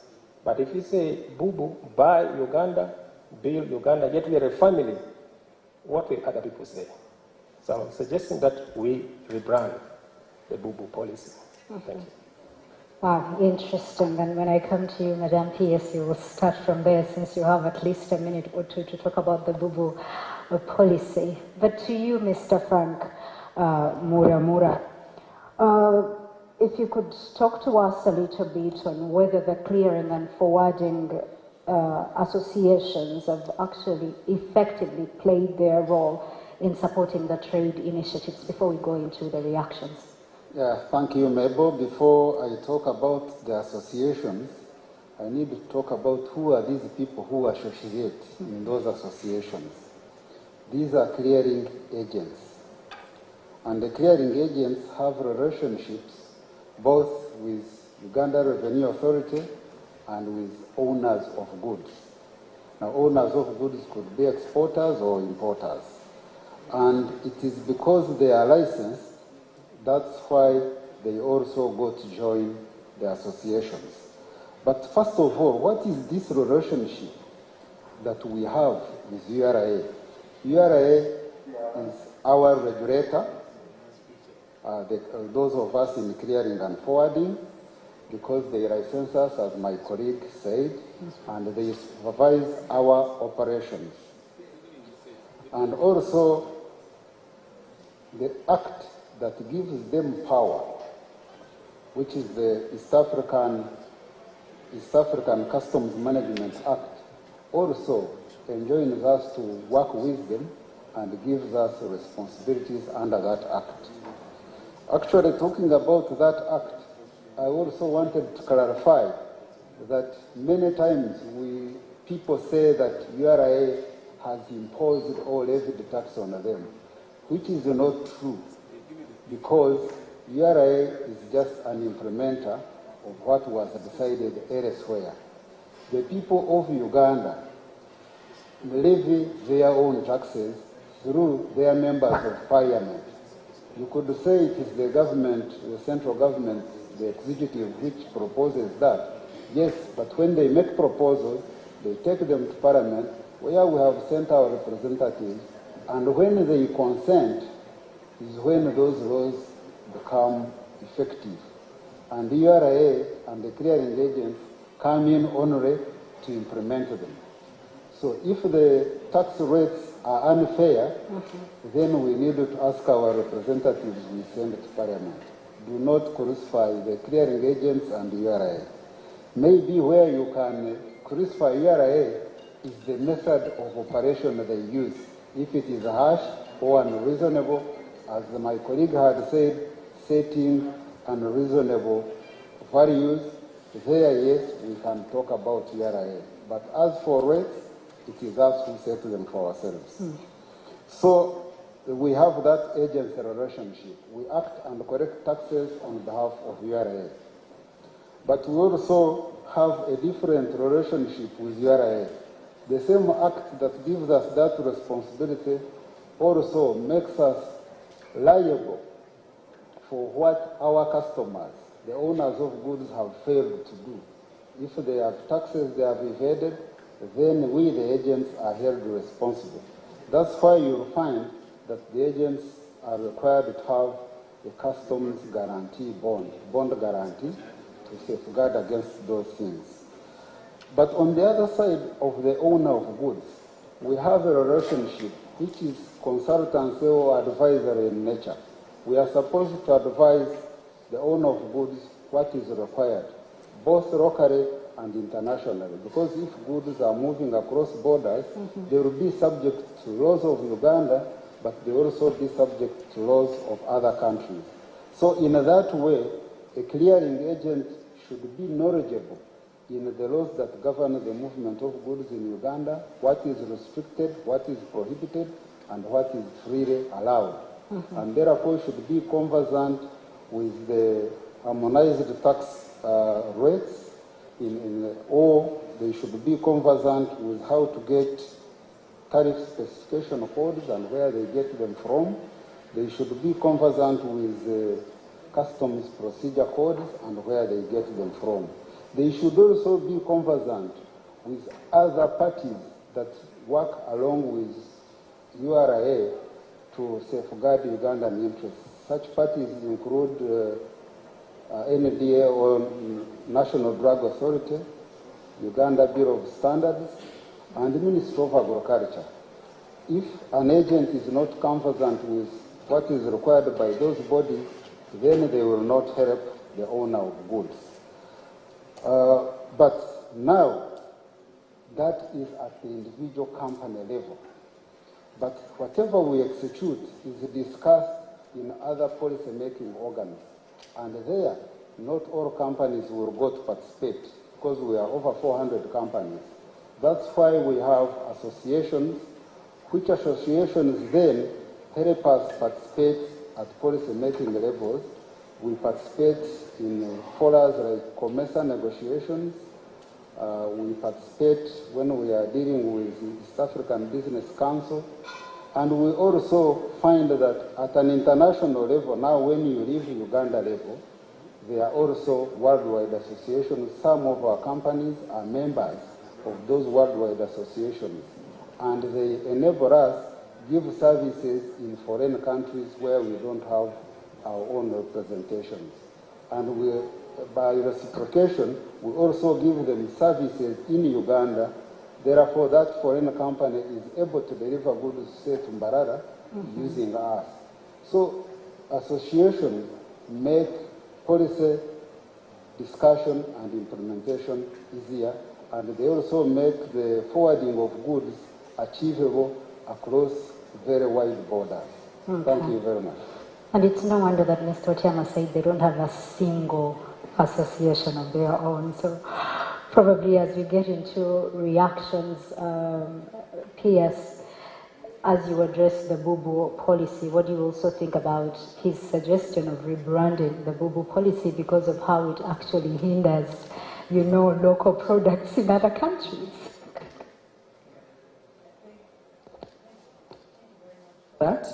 Thank you very much. Now, I wanted to start with the issue of setting taxes, and then I will address the Bubu policy. Okay. Government and implemented at URA, you are right. However, there is a duty on every party that is involved in the tax process. Now, it doesn't matter whether the taxes are set in finance, but I believe they should be set with the Ministry of Trade, Industries and Cooperatives. That should be the core, one of the core functions of that ministry. But I think for some reason they are now sitting in finance. Why? I think because the technocrats who do the simulations on what percentage increase of tax when we actually move this bit is going to increase this tax revenue collection. So they can actually see both of those things together. But really, the home of tax policy setting should be in the Ministry of Trade. But we are that same government. So I rest that case. Now, in terms of implementation, URA then looks at the regulations and then they implement. Where I think they should be concerned, or they should concern themselves, is the interpretation of that law and how it translates into implementation. For example, when I was clearing my car, when I was a returning resident into Uganda, the officer who cleared my car said, oh no, you will have to pay tax on this car because you have not owned it. I think the period was, whether 3 years or 4 years? 12 months. And then I said to him, no, because I had moved to America for a few months, so he counted that I was not using the car in United Kingdom because it had parked. You see what I mean? Ownership of the car doesn't, whether it is parked or not, you know, it's still your car. So when I'm in America, it's still my car, so I've owned it for the 12 months, but he chose to misinterpret it. And then I had to write letters to every single commissioner. And I remember Kajina at that time received my letter because I was rioting. The car had been held in the bond of URA for 8 months. You can check those records. And I was almost giving up on that car. So now imagine I'm just bringing a car, which is my car, I'm not a trader. Then I felt sorry for the actual traders when they bring these cars. So the misinterpretation of the law sometimes and how you actually implement is what causes the high costs of doing business. Never mind what my colleague here, Mr. Musoke, mentioned, that actually the officers within these government departments collude with other members of public or even by themselves to disadvantage the trading community because they get their fingers in there to the disadvantage and the detriment of the day-to-day business of others. So that's where we need to check those challenges. And every single one of the organizations, including mine, has got those challenges. Mr. Chama also mentioned whether they are masqueraders or whether they are, but sometimes how does that how do we then do the policing? Exactly. And the ensuring and the, making sure that everything is working. It's a tall order, but we have to start. In terms of rebranding Bubu, I can tell you it's a good idea. The spirit of which you submit, I recognize it. Why? Because when we say we are one community, like East African community, we should really be the same.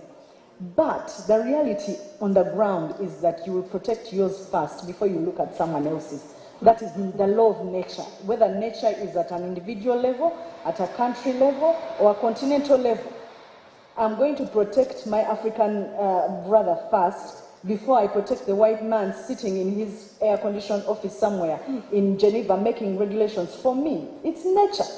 So, and for us, naturally, as we have been branded the least developed countries, we are going to start with ourselves. Now, you have been following the fights on milk between Uganda and Kenya. You have been following the fights on maize products, on fish. So every single one, much as we are in the East African community and we shake hands on the treaties and the declarations that we sign on, but we still have the natural instinct of first protecting ours because we know the vulnerabilities of the agro-processing industry and agribusiness industry in Uganda, and we know our local African problems. So that is why we start by promoting ourselves. That is just the law of nature. But in terms of rebranding that, I think it's not, if you're on a continuum of pains, that one is not the biggest of our pains. I would put it probably at, if I have pains, like 20 pains, I'll put it at number 19. My biggest pain is what our traders go through. If I have a list of priorities, it is what our traders go through, like in terms of justice on taxation, the fiscal policy on taxation, ease of doing business, cost of doing business, those things that really, and then promotion of their goods and services, and even the import promotion and substitution. So for me, I would have like the 5 key things which really worry me and keep me awake. I would look at those first before I go into the rebranding. But Madam, yes, you're still reacting to that. You're saying you're protecting your own. Then answer to what Mr. Musoke said. At times they feel foreign investors are protected by government or protected by URA. Same comment that is coming in from our social media. Another thing, Madam Mabel. Where, let me first read this, please, because we're running out of time and we need to react to these comments. Foreign companies are allowed to freely operate and they end up out-competing the locals as they come with a lot of money and benefits to go back to their own countries. So what do the panelists think about it? Some issue came from him and you could react, and then of course Mr. Assad also reacts to that. Just a moment.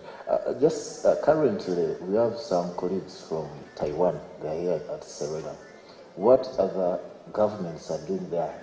Investing heavily in their local investors. Imagine something related to that message, the interest rate. I request my boss also PS to talk about the interest rate. You find in Kenya we are competing with Kenyans who can access money at 12%. Here is above 20. So Mr. Musoke, the constant is foreign investors. Madam PS, if you can react. Thank you very much. It's true. For example, while we are talking about free trade areas and we say China also has a declaration, a general declaration, but I will tell you that every single company that comes from China in Uganda is partly owned by the government of People's Republic of China. So they are actually protecting and sending their own government and name and companies to African countries. So they are also protecting themselves, and they're the ones sitting at the table with us to negotiate all these deals. They even have the cheap money. They have access to the cheap funding. They come in with 1%, 2% on the dollar rate, and then the Ugandan is accessing funding. Already cost of business is already high. When you borrow at 12% on a dollar rate, double digits, that is already high. It's not sustainable. There is no business that can operate sustainably on a double digit. And never mind that it's agribusiness and we don't even have insurance. So if you're anticipating rain and you borrowed money to grow your maize and process it into the silos, by the time the rain doesn't come because it's God's decision, you do not have the agricultural insurance to bail you out, and neither will, you could see even with the pandemic. Any natural disasters, you're on your own. So we do have, things like Uganda Re and all the other insurance companies, but people don't really know about that, never mind the trust in them. So I agree with you. And that is where, for me, my argument comes into either designing specific products for the agribusiness fraternity and the industry fraternity, or because they call it like trade finance and agricultural finance, but really it is the UBA and the business world are just making money. They are profit centers. Let's say it as it is. Much as they repackage it and make themselves look like they are CSR and what, but the bottom line is always their bottom line. They are competing for profits. And some of them are foreign banks, some of them are local banks. But if we get a bank or financial institution which is catering for the local person and specifically designed, and that is my call to HE, to allow us and support us form an agriculture bank or a cooperatives bank, which is specifically designing products for them. And then our brothers and sisters in the trade fraternity can tap into this business, especially if they are using the back-end value chain of our production in agriculture. All right, I'll give you a minute to react. Thank you very much. We in Uganda Revenue Authority, just like any other government agency, we implement laws and regulations as passed by the Parliament and international agreements as signed by our country. And in Uganda Revenue Authority, we have a policy of zero tolerance to corruption, meaning that if you have, like Mr. Musoke highlighted, that he's a whistleblower, we have avenues of where you can channel this information. If you don't trust the area of channeling it through URA, there are several government agencies that have been put in place. But also on the other side, it is us, it has to begin with us and say, I'm not going to give a bribe here, I'm not going to be compromised here. So if each one of us takes a stand, then we are able to make a change. But also on the other side of business, where they say foreigners are favored and all that, but one commodity which we have to cherish as Ugandans, as East Africans, as Africans, is trust. Because any business survives on trust. Someone sends you goods right from China, wherever, you have not paid a single penny. It is about trust. That when you deliver, he delivers, she delivers, you'll be able to pay back. So once we develop this trust amongst ourselves, then we shall be able to move our country to another level, because we shall be able to access that low interest finance, because the trust is there, people are paying back and taking responsibility as they are supposed to do. I submit. All right, and of course that question on foreign investors came in from Hope Atwine, that is on the URA Twitter Spaces or across our social media platforms.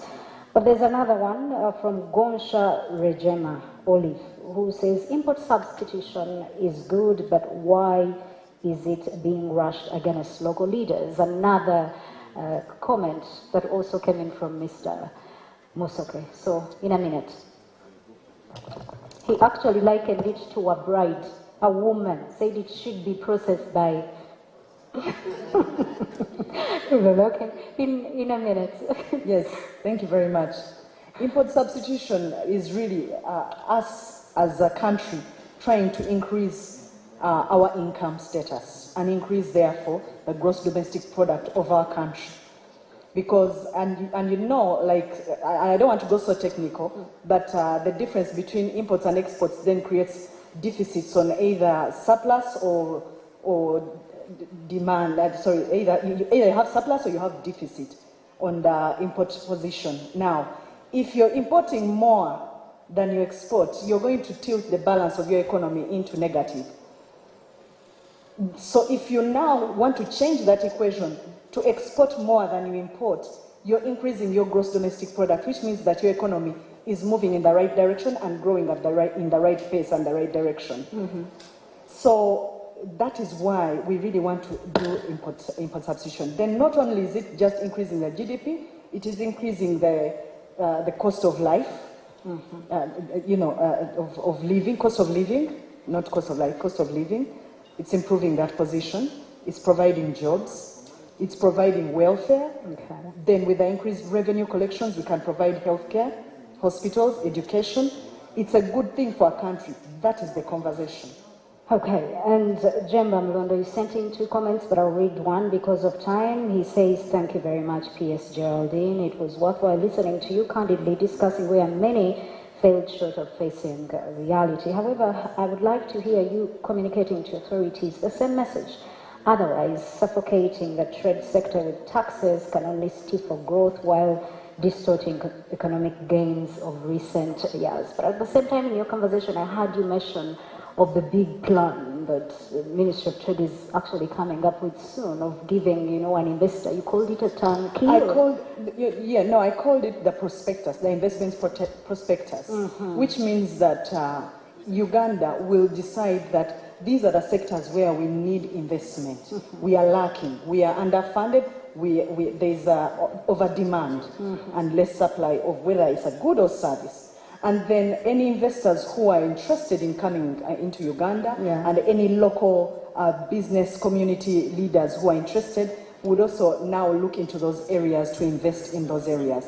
Because most times you realize that when people are giving you help, which is called grants, they tell you, now for us we are going to be investing in institutional mechanisms and governance. And then you're thinking, what is that? For me, I'm an African. I just need to increase production on the ground for food. I want to increase production in accommodation. I want, the realities of my life. So you want to do governance. I want to do food. So in Ethiopia, they decide where you're going to bring money, where they need your help. So yes, thank you very much, you're going to help me, but you're going to help me specifically in the sectors of oil. And I know that when I start turning around and that oil comes, I'm going to be making a lot of money. I will go into the pharmaceuticals because I have the intellectual capabilities to do all these medicines that you need in Europe, and I will give them to you at a certain value. I have the ability to do cotton, and from the garden all to the way to the fashion house in Paris, I will be collecting a profit of 90% on that World Trade Profit Center. So we want to be where we want to be, and then we tell those people where they can come to help us. Okay. Yes, not where they want to help. Does that also answer, which is the last one, Praksh Sethi, who said the biggest challenge is power required to process specific iron ore. The cost doesn't make commercial sense. Importation gets cheaper. How does the government address this? It's the final one. So importation gets cheaper? He's talking about the biggest challenge of power that is required, for example, to process iron ore. You know what, I think I would ask a person who knows things about power. I just know that it's very expensive. It's a very sensitive subject to talk about umeme. Briefly, Mr. Asadi, UECDL and all those other agencies involved in power generation and distribution. I can briefly say that the rates at which manufacturers consume power is lower than any other sector, but there is room for improvement, and that is what should be looked at. How do we improve the rates to go even lower so that we can have a competitive advantage?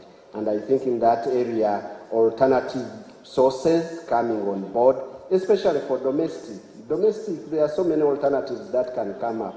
Yeah, but as said, we are producing more than is required. We are already overproducing and selling to other countries. That's the pains of these people. They are saying, why isn't it cheaper here? Yet we are actually producing and selling because of the to other cost of countries. production. Because whatever we are using to produce this power has been got on a loan. Therefore, you need to repay back the loan. So unless we increase the GDP to lower the cost of production, then the end user will have the rate they are enjoying at the moment.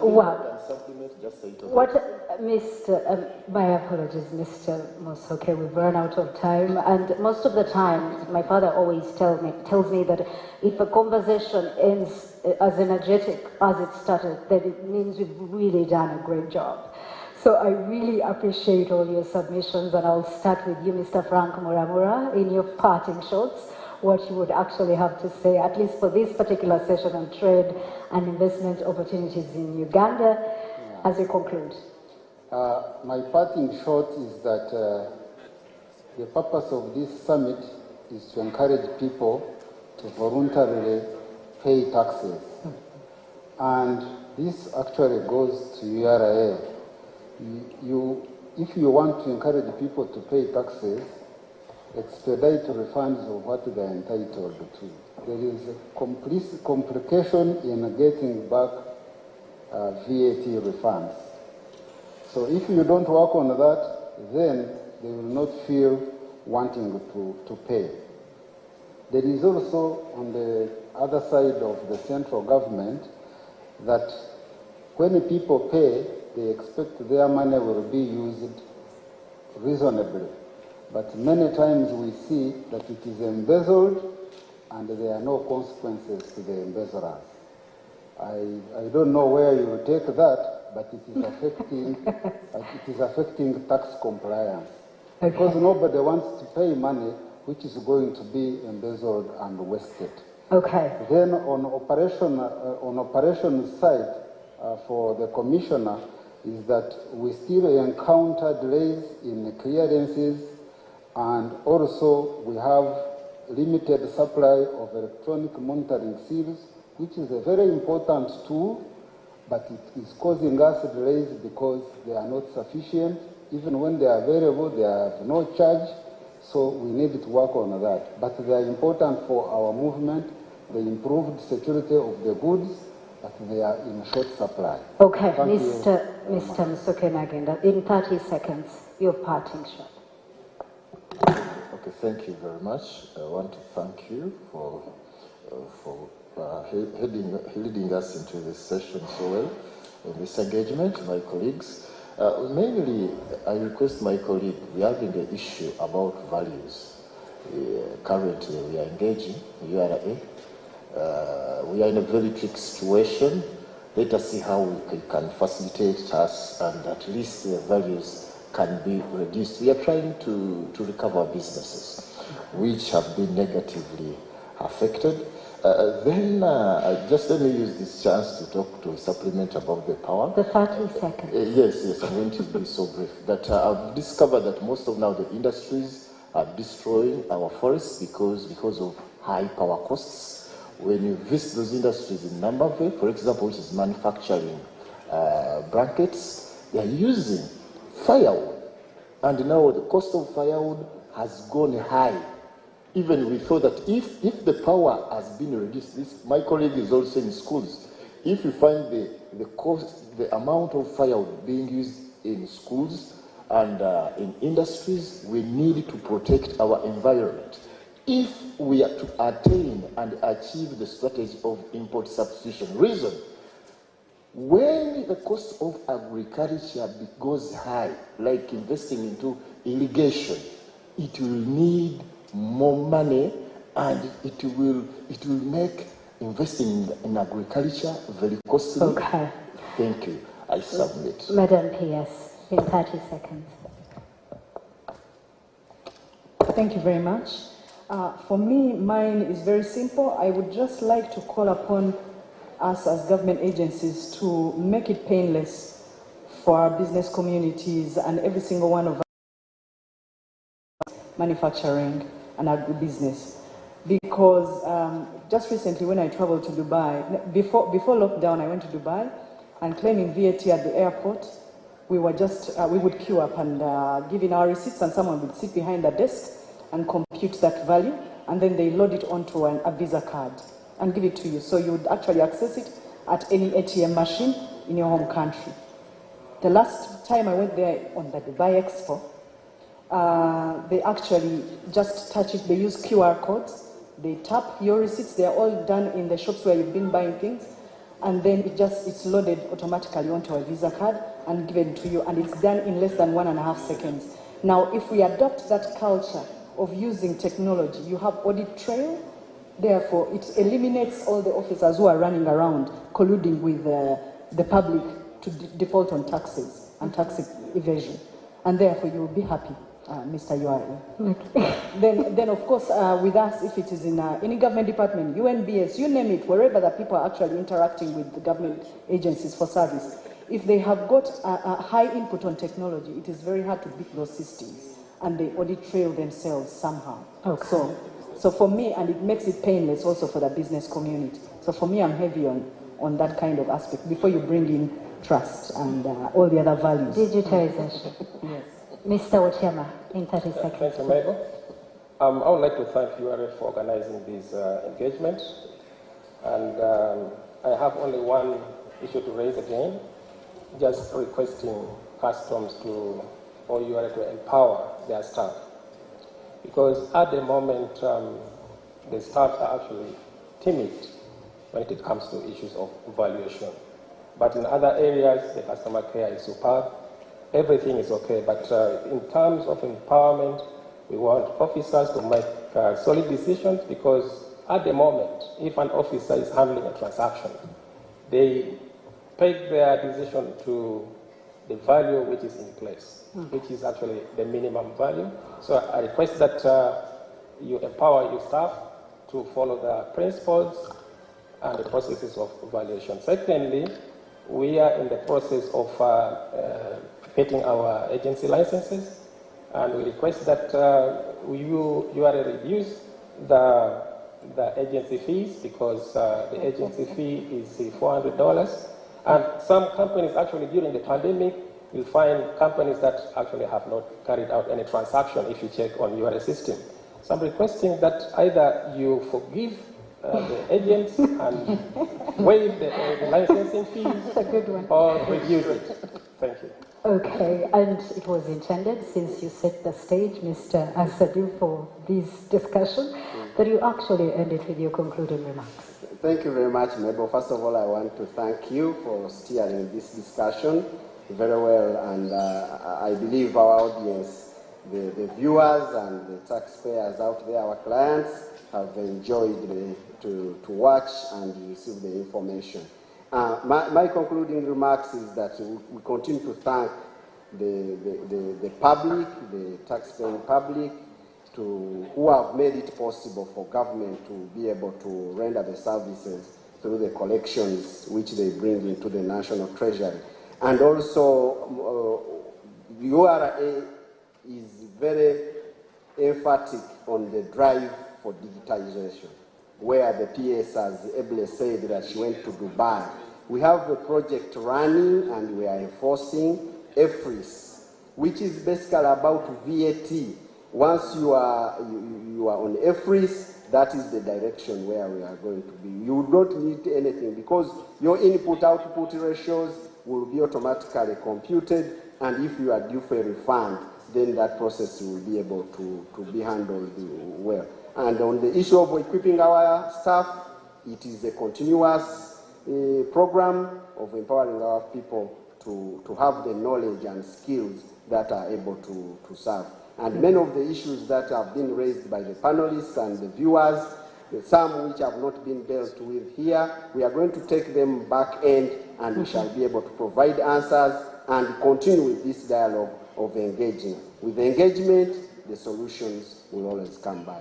Thank you once again, and continue the voluntary compliance on taxes. And of course, because of digitization, we can as always hold you accountable, because this same information is going to be on URA TV. So I just had to put that out there. So Mr. Asad Chigozi, thank you so much. Mr. Francis Ochiama, of course the PS Geraldine Sally, Mr. Nsoke Nagina from Kasita, and Mr. Frank Muramura.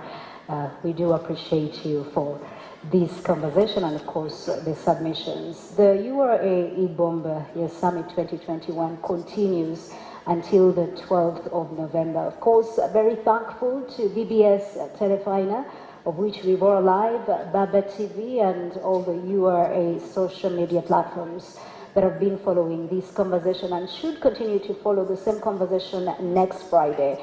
A little bit of some of the topics you should look forward to in the next dialogue will include alternative dispute resolution, that is the role in domestic revenue mobilization and business formalization, and inclusive resource mobilization for Uganda's economic independence, ongoing until 12 November. My name is Mebo Twegumiezake, and I also thank Olivia Nachigozi Bulega, who has been on sign language interpretation. A very good afternoon.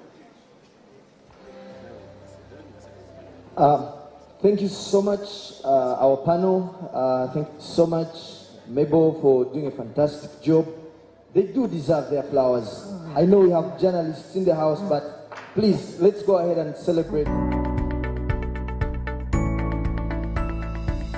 Enoni Baba TV, Obuso Gabulaire. Today, we can't trust sources of water anymore. Confidence has gone due to human activities. The same human activities introduce well-mechanized machines which purify water. I bring to you Nile purified drinking water, deep from underground, tasty, well-purified and confidently. 2 or at most 3 hot ones. If you have a hot question, we have the hot microphone over there, which is for our journalist friends who will come to the altar, if I may call it that, and you fire away. You have the liberty of asking that question to any one of the members on the panel, so that we are also able to, indulge the members of the fourth estate in this Bombaya business discussion. Then after that, we shall get into the very last item on the program, which is giving some actual flowers to our members on the panel. We have something small for you. But before we do that, please, you introduce yourself, the media house, then you also do the firing, and you address the question directly to the person that you would like to respond to it. Take it away. Okay, thank you. I'm Samuel Mwesgwa. I work with Baba Television. I'm just pleased by today's discussion. When you talk about trade, you are talking about the heart of business in Uganda. First, my question goes to the PS Minister of Trade. For many times, the government, you've emphasized on buy Uganda, build Uganda. But the efforts you have to build the production, local production, and to facilitate the local production looks to be slow and with low interest. The reason why I speak like this, local investors are not supported to produce what is worthy to compete on an international market. Like what the chairperson of Gerald was speaking about, that if in any case we can rebrand, build Uganda, buy Uganda, because the system of Ugandans buying their own is still low, and we are producing to sell our products outside Uganda. And the relationship we have with our neighbors is still not good. It is at an extent that even Kenya at one moment of time said, don't bring maize, don't bring eggs. It means that our products and production is compromised. What plans do you have as government to say that you raise the production, the production, and last on that, you've set up institutions to scrutinize the quality of implements and products coming in Uganda. A case in point is agro-products, pesticides and what. But fake things are still entering Uganda, and the farmers are spending a lot, and they are producing products which are of low quality.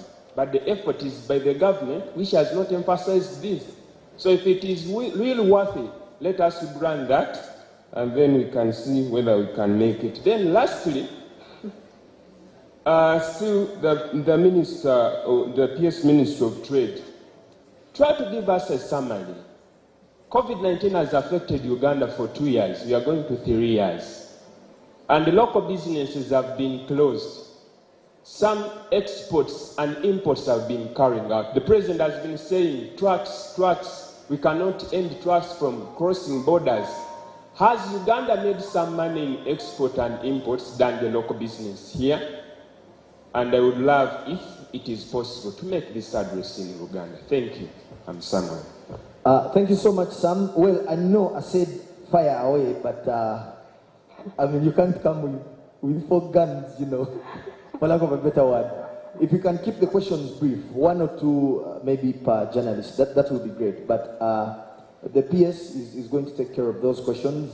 And I know for some of the questions, like the last one, it had something to do with exports and imports, and we do have our commissioner who is seated up there, so he'll be able to give us a picture on what it looks like in terms of the trade volumes coming in and going out.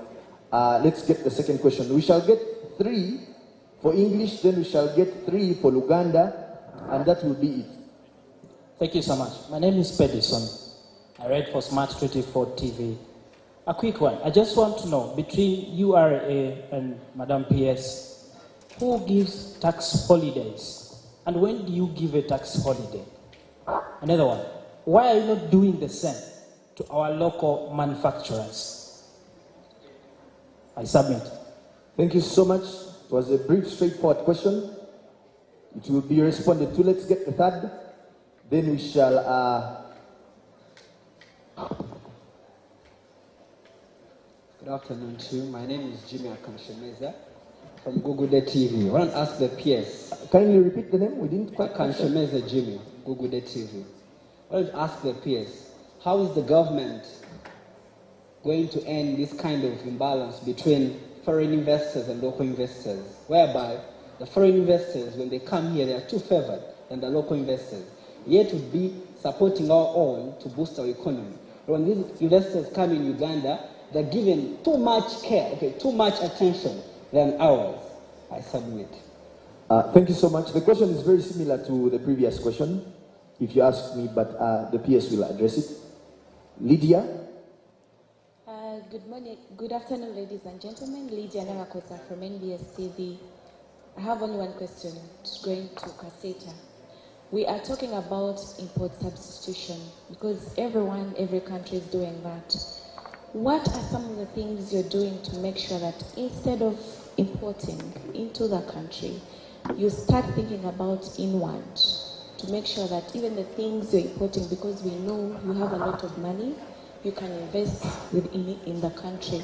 What are some of the strategies you're going to come up with to make sure that you look inward instead of looking outward?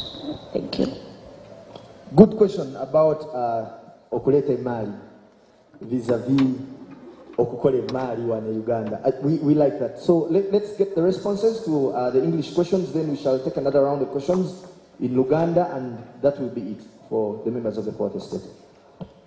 Okay, thank you very much. For the first three questions asked by the journalists, they were similar, and they were around foreign investors versus our own, which is really around promotion of Bubu and promotion of local investors against the foreign ones. Now, there is a collective effort by government agencies, and it is not just the Ministry of Trade alone. We have got Ministry of Finance that issues the tax holidays, by the way. As I said to you, most of this tax policy and fiscal policy is set in the Ministry of Finance, our sister agency in government, and it's implemented elsewhere by government agencies again. So I think there is need to be a harmonized collective effort of consultation of all the stakeholders that is involved. And I've said it time and time again, but we that it happens. Because at the moment it's very clear that it's not exactly, there's no evidence that it's happening.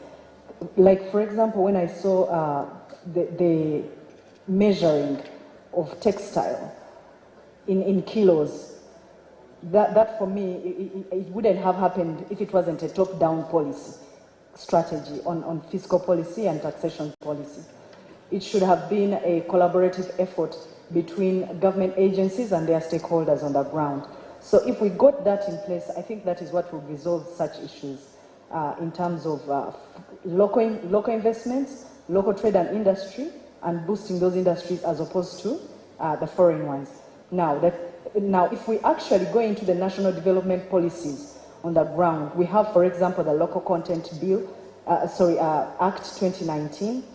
That one is emphasizing that even if you're coming in as a foreign investor, remember that we talked about CFTA. All these are treaties that have been signed across Africa. We have COMESA, we have East African Community, we have all these treaties that have been signed for people to come in and invest. And likewise, Ugandans are also allowed to go into other countries to invest. So that one we cannot run away from. But most importantly, the fact that we have got some local bills that are then protecting Ugandans. Now the enforcement is the other side, is what is now lacking. I think it's on the enforcement side, because if someone comes in and we say, okay, if you're coming in first year, your local content should be 20% Ugandans. Third year, as they are learning and building capacity, third year, 30%, 40%, like that. And that is how Ugandans will actually tap into all these foreign direct investments that are coming into our country. So that's the first thing. The next thing is enforcement of standards. We talked about this, and actually these are enforced under UNBS, PVOC. And this is critical. By the way, there are people who don't know about this. They just find out after they've imported goods, say from China.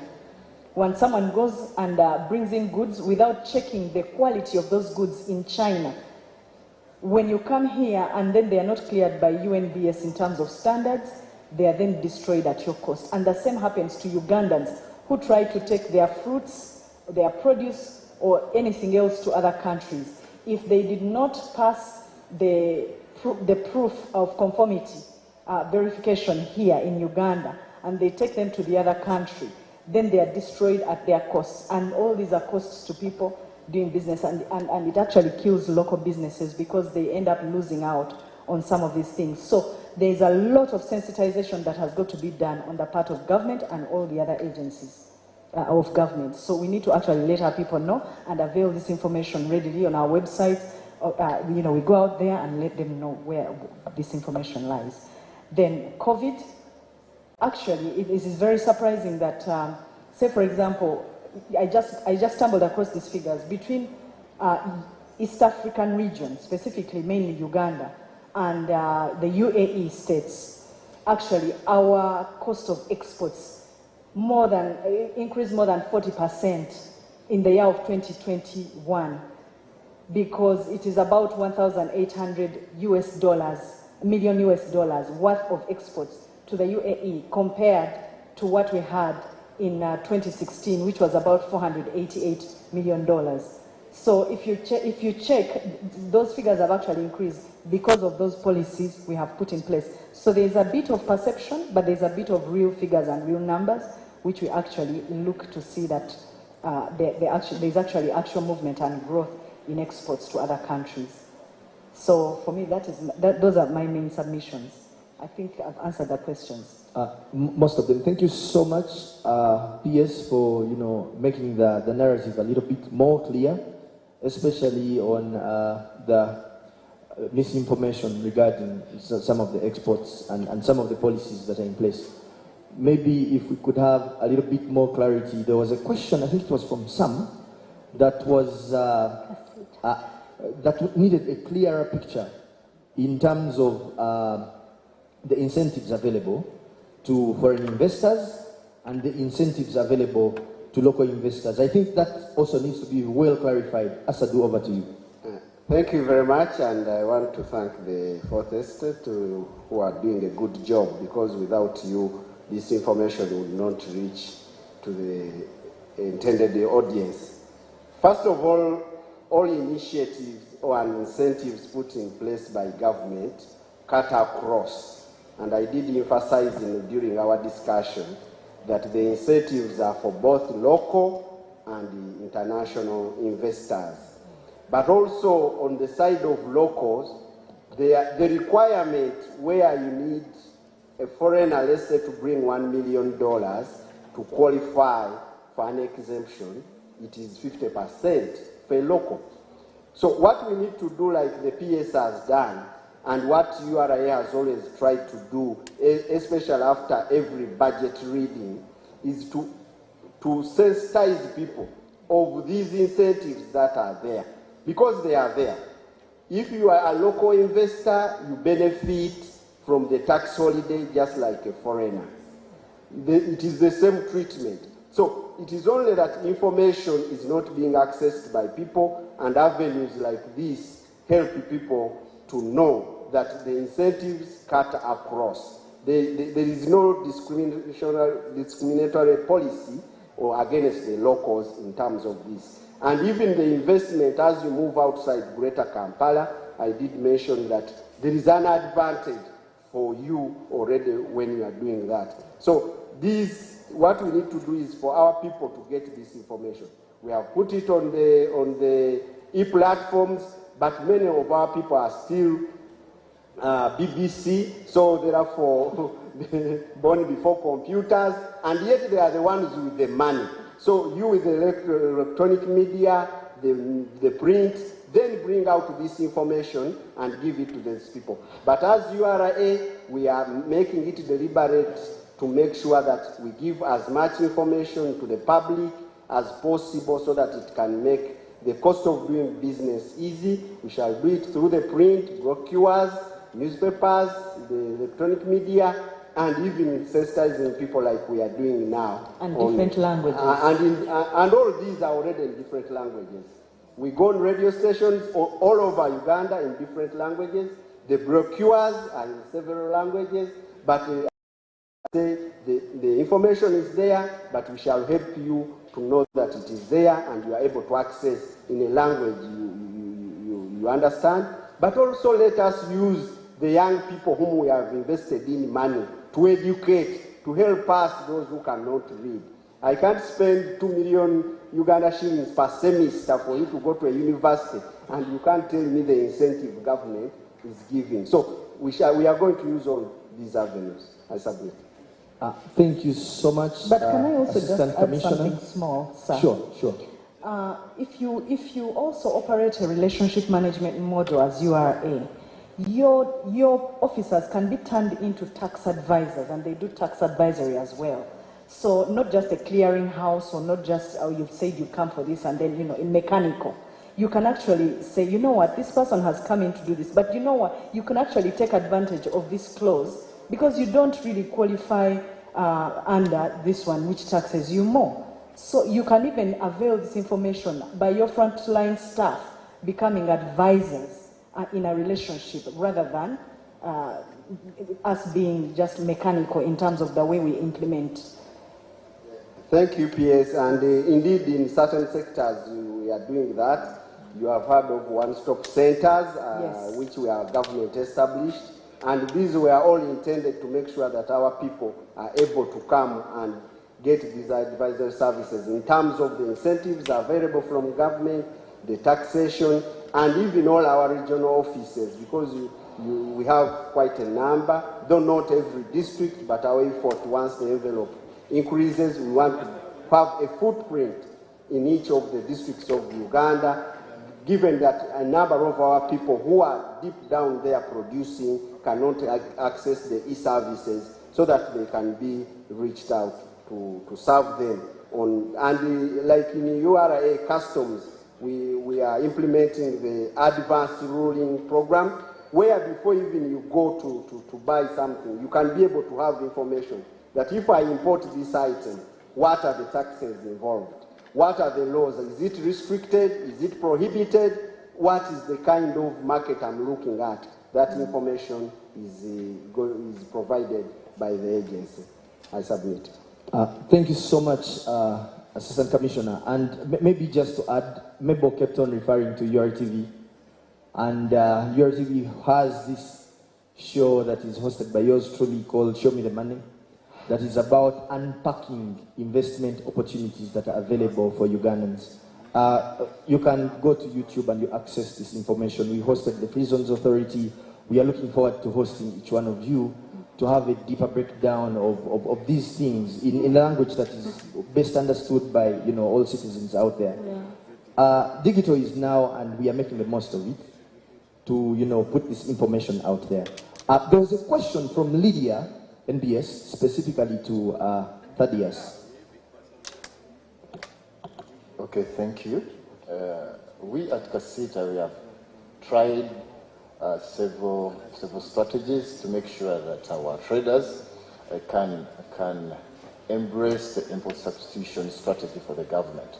Like earlier, when we had just started this session, maybe Lydia hadn't just joined us yet, but we said that we are partnering with different government agencies. Like URA, they are partners.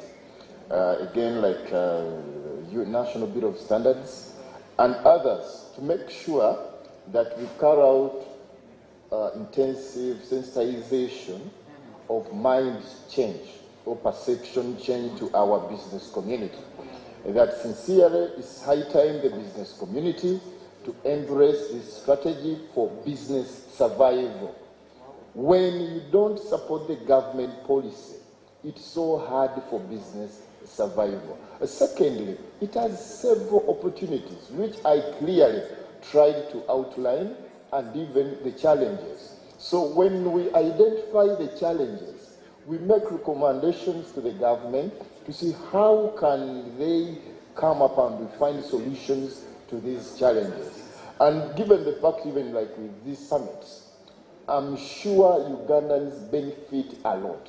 I just request URA to organize as many summits as possible to make sure we can change Uganda's economy, because we need a lot which we can teach to our members.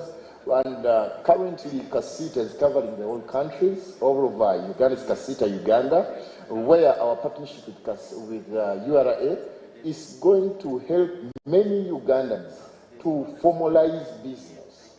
Because when they don't formalize, such incentives like we request the government to avail to local investors, they cannot access. There is no way the government can avail incentives when you don't pay taxes. When you are not registered, you don't have a TIN number, like Assistant Commissioner clearly tried to highlight. So we just need to make sure that we embrace government policies, and then we carry out several sensitization strategies. And currently also we are trying to see how do we engage the Uganda Development Bank to ease access to funding. Kasita re-established its financial assistance agency in Kasita to make sure how can we boost the income of our business community, mainly on small-scale production. And we partnered now currently with again Stanbic Bank to make sure how do we facilitate the business community into export promotion. So when you carry out export promotion, already you are embracing import substitution. Thank you. Thank you so much. Asadu wants to come back, please. Just a small one. Maybe we shall engage Mr. Musoke Kasita. You know, examples speak louder.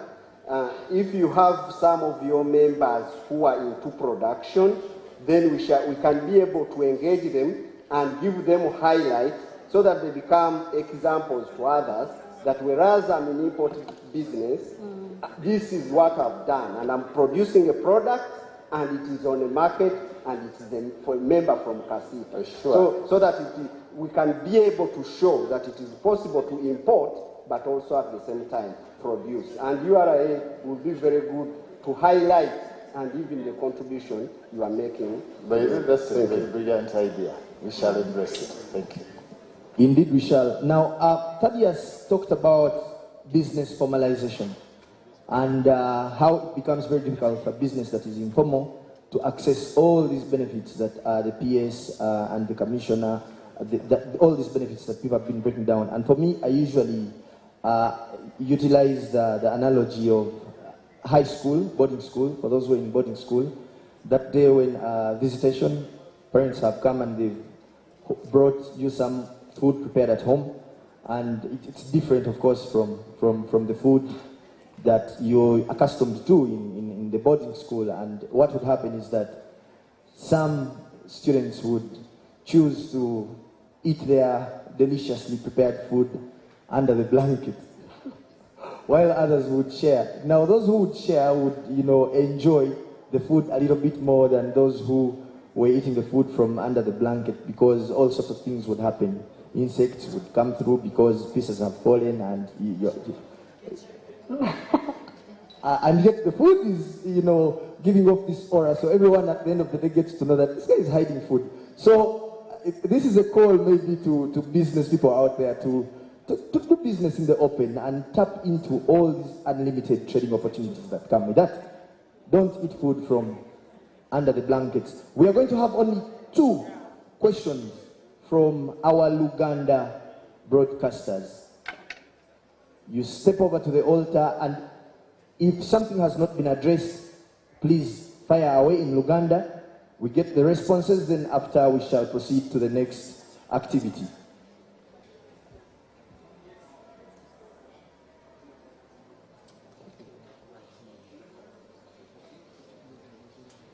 nzo omulangira Jinju Moses nkola ne KTV ne Kingdom FM.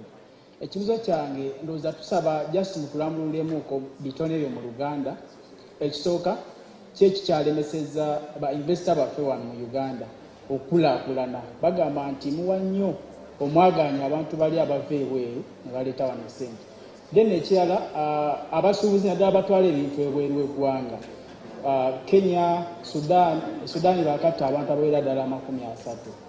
Kiki ekikoleddwawo nga PS okuva mu gavumenti then ne URA abantu bano ne bafiirwa mufaayo nnyo okulaba kubanga babawo akasente naye mufaayo nnyo okulaba nti ebintu byabwe biba bifiiriziddwa mu kaseera ako mufuna engeri gye mumayambamu n'emisolo egyo meka otusigiremu ekifaananyi egifiiriziddwa mu kaseera ako. Then ekirala mwogedde ku bubu ne bubu akyagaanye twagala okumanya PS kyekiganye okulaba nga bubu oyo ateekebwamu amaanyi okuba nga buli kimu kitambula bulungi. Weebale nnyo omulangira. Tujja kufuna ekibuuzo ekirala kimu okuva mu bannaffe. Lydia Ndabalumba.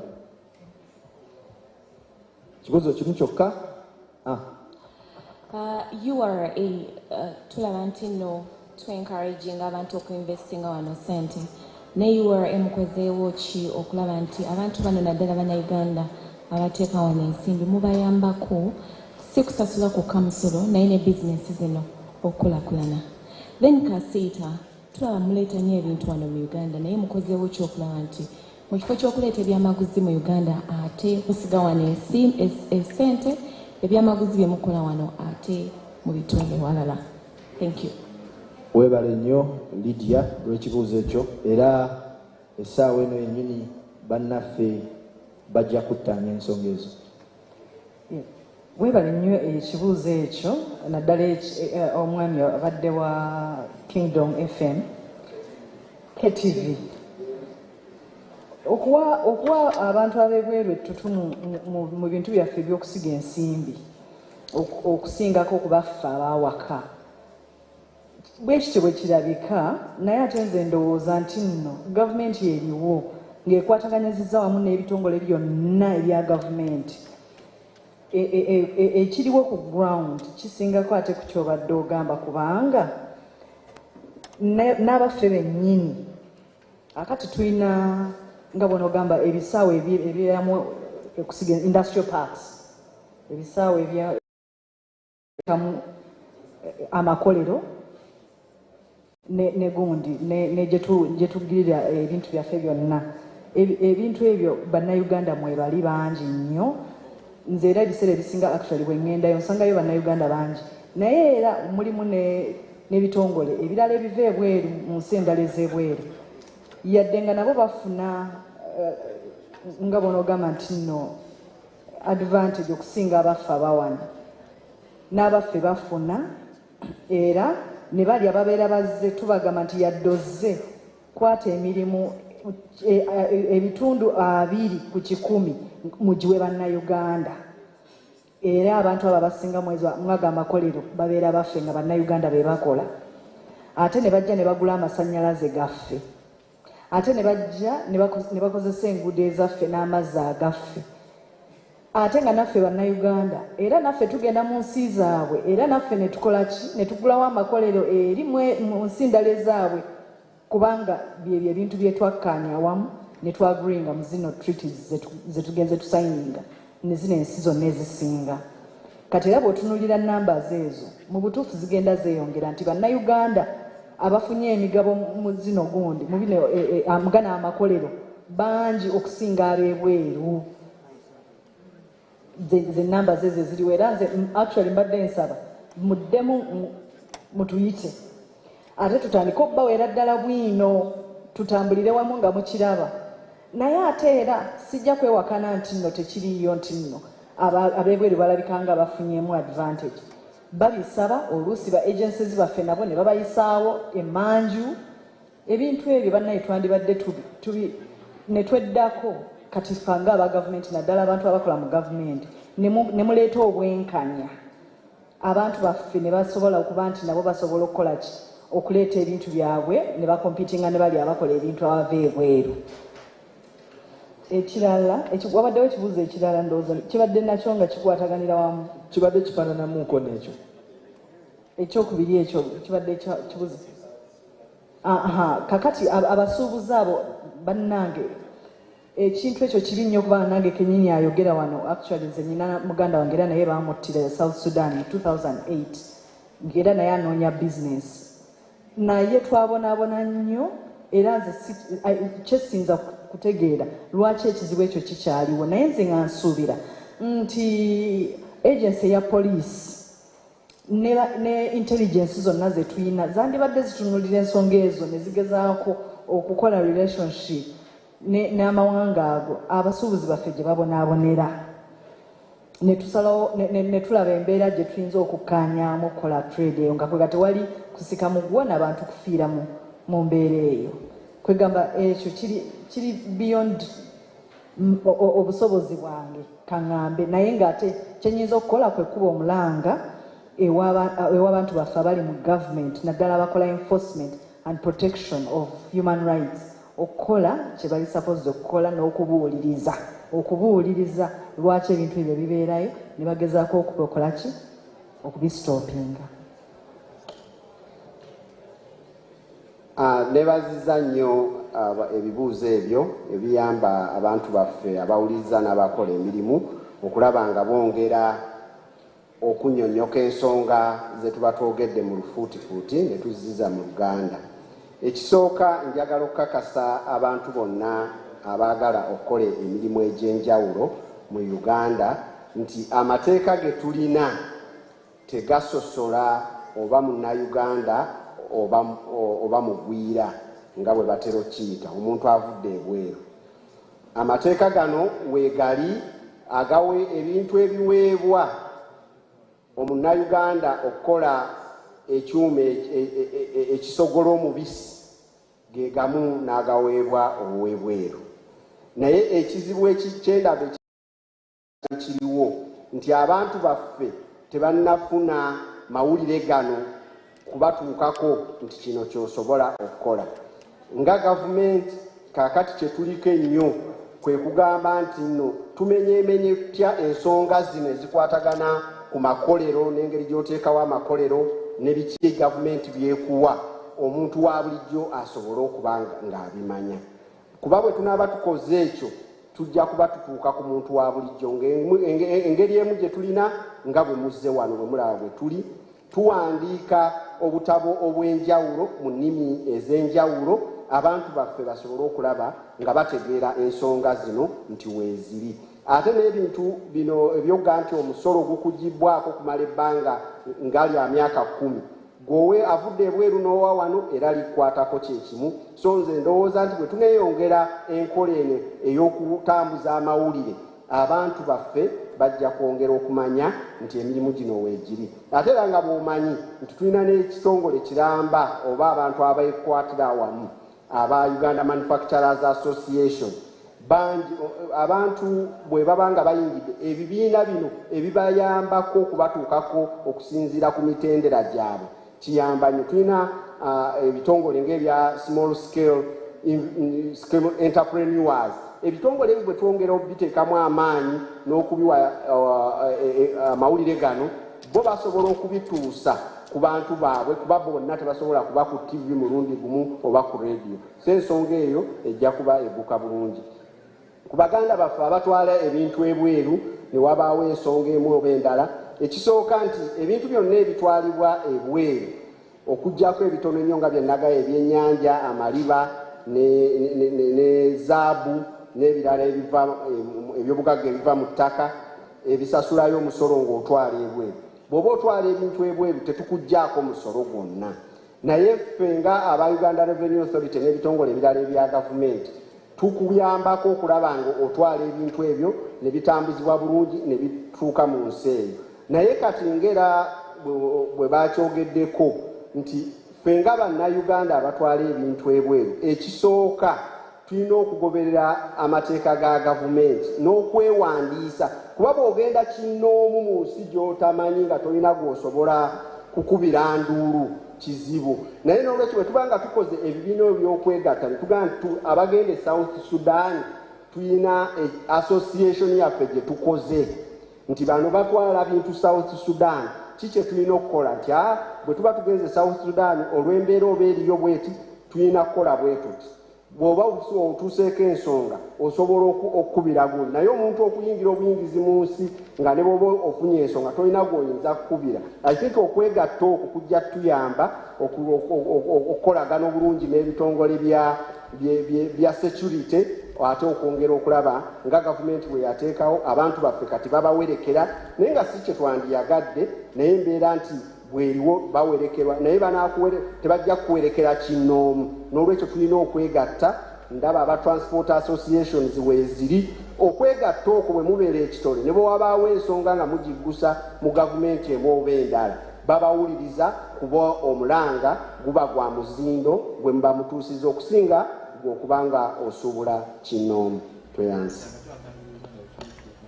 Tweyanziza nnyo mukulu Asadu Kigozi era tusiimidde ddala engeri gy'ottaanyiza ensonga eyo wamu ne PS mu mwoyo ogwo era ndowooza ebbomba ekitundu ekyokusatu tugipise bulungi era nga bannaffe abali mu bizinesi bafunye ebingi ebyokuyiga.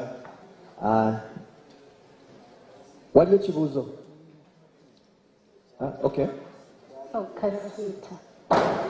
Kasiita mu Luganda ekibuuzo ekyo kiddemu ekya Lydia.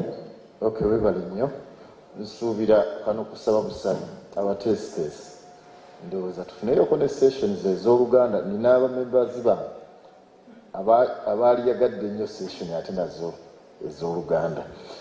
Then njagala okwebaza mukyala Lydia naye nategeezezaako enteekateeka eno nga yakatandika nti nga Kasiita twawagira enteekateeka eno era nga tumaze okulaba emigaso egiri mu nteekateeka y'okukolera ebintu wano ne tutandika enteekateeka eyo ey'okusomesa bannayuganda okulaba nti baganyulwa mu nteekateeka eno.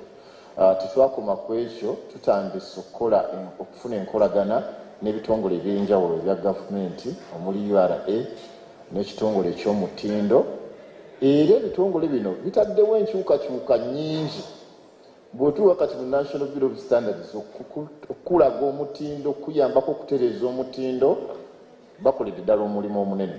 Bwe kituuka mu Uganda Revenue Authority bakoledde ddala omulimu omunene. Kyetusuubira nti n'ebirala ebikyabulamu tuvuddengayo nga tugamba gavumenti tereeza wano kakati ekizibu ky'essente wano zetwewulirako ziri waggulu tugamba tetusobola kompitinga nabali bannaffe ng'amagoba gali waggulu era nga bwe tugezaako okulaba nti munnayuganda aganyirwa atya okufuna ssente asobole naye okutandikawo amakolero gano. Ensonga endala gye tubadde tugezaako ennyo kwe kulaba nti naffe ffennyini nga Kasiita tuteekawo ensawo ey'essente okuyambako abamu ddala abatannaba kutuuka ku level efuna ssente nga mu banks kubanga nabo tubayambako okutandikawo enkola ey'obukolero obutonotono. Nategeeza nti tugenda n'okufuna entegeeragana ddala mu buwandiike ne minisitule era eya science eri mu State House okulaba nti bye bavumbula nabyo tubiteeka tutya okulaba nti tubikolamu ssente kubanga ffe abasuubuzi we tulaba awali emikisa egy'okukola amagoba we tuteeka ssente ate ekikolera eggwanga ne URA neesanyuka nti we tuteekawo ssente bizinesi neekula ekitegeeza ensawo y'eggwanga egaziwa eggwanga ne lifunira ddala emisolo ebisobola okutwala eggwanga mu maaso naye nga Kasiita bwetwala Uganda yonna tuli mu nteeseganya ne URA okulaba nti tuyambako ne bannaffe abalala okwetereeza okulaba nti oweewandiisa n'ofuna tini namba business name erinnya ne batuli ku level ya kampani okulaba ng'osobola okukozesa oba okuganyulwa mu nteekateeka zino gavumenti gye tusaba ebiseera ebisinga okutuyambako. Kijja kubeera kizibu gavumenti okuyambako ng'erabira ddala teri ssuubi lyakuba munnayuganda mulimu, teri ssuubi lya kusasula misolo, teri na ssuubi lya kutereeza enkola gye tukolamu emirimu gyaffe. Njagala kwongerako katono ku ky'Esudaani. Sudaani akasiita twaganye bulungi nnyo wamu okulaba nti tuteeka pressure ku gavumenti, twongera okusaba president ayongere amaanyi okukwatagana president wa Sudan, era waliwo akakisa kati embeera esobozesa omuntu okusuubula, naye ate tetwagala kiteerere kiddemu. Tusuubira nti enteeseganya eyo nti bwe tusaba president n'akikwasaganya ate ye eryakkirizibwa bamukkirizaamu nnyo, ate kijja kutwongeza tukole emirimu gyaffe n'ebintu byaffe tusobole okusigala nga tubitondayo. Mwebale nnyo.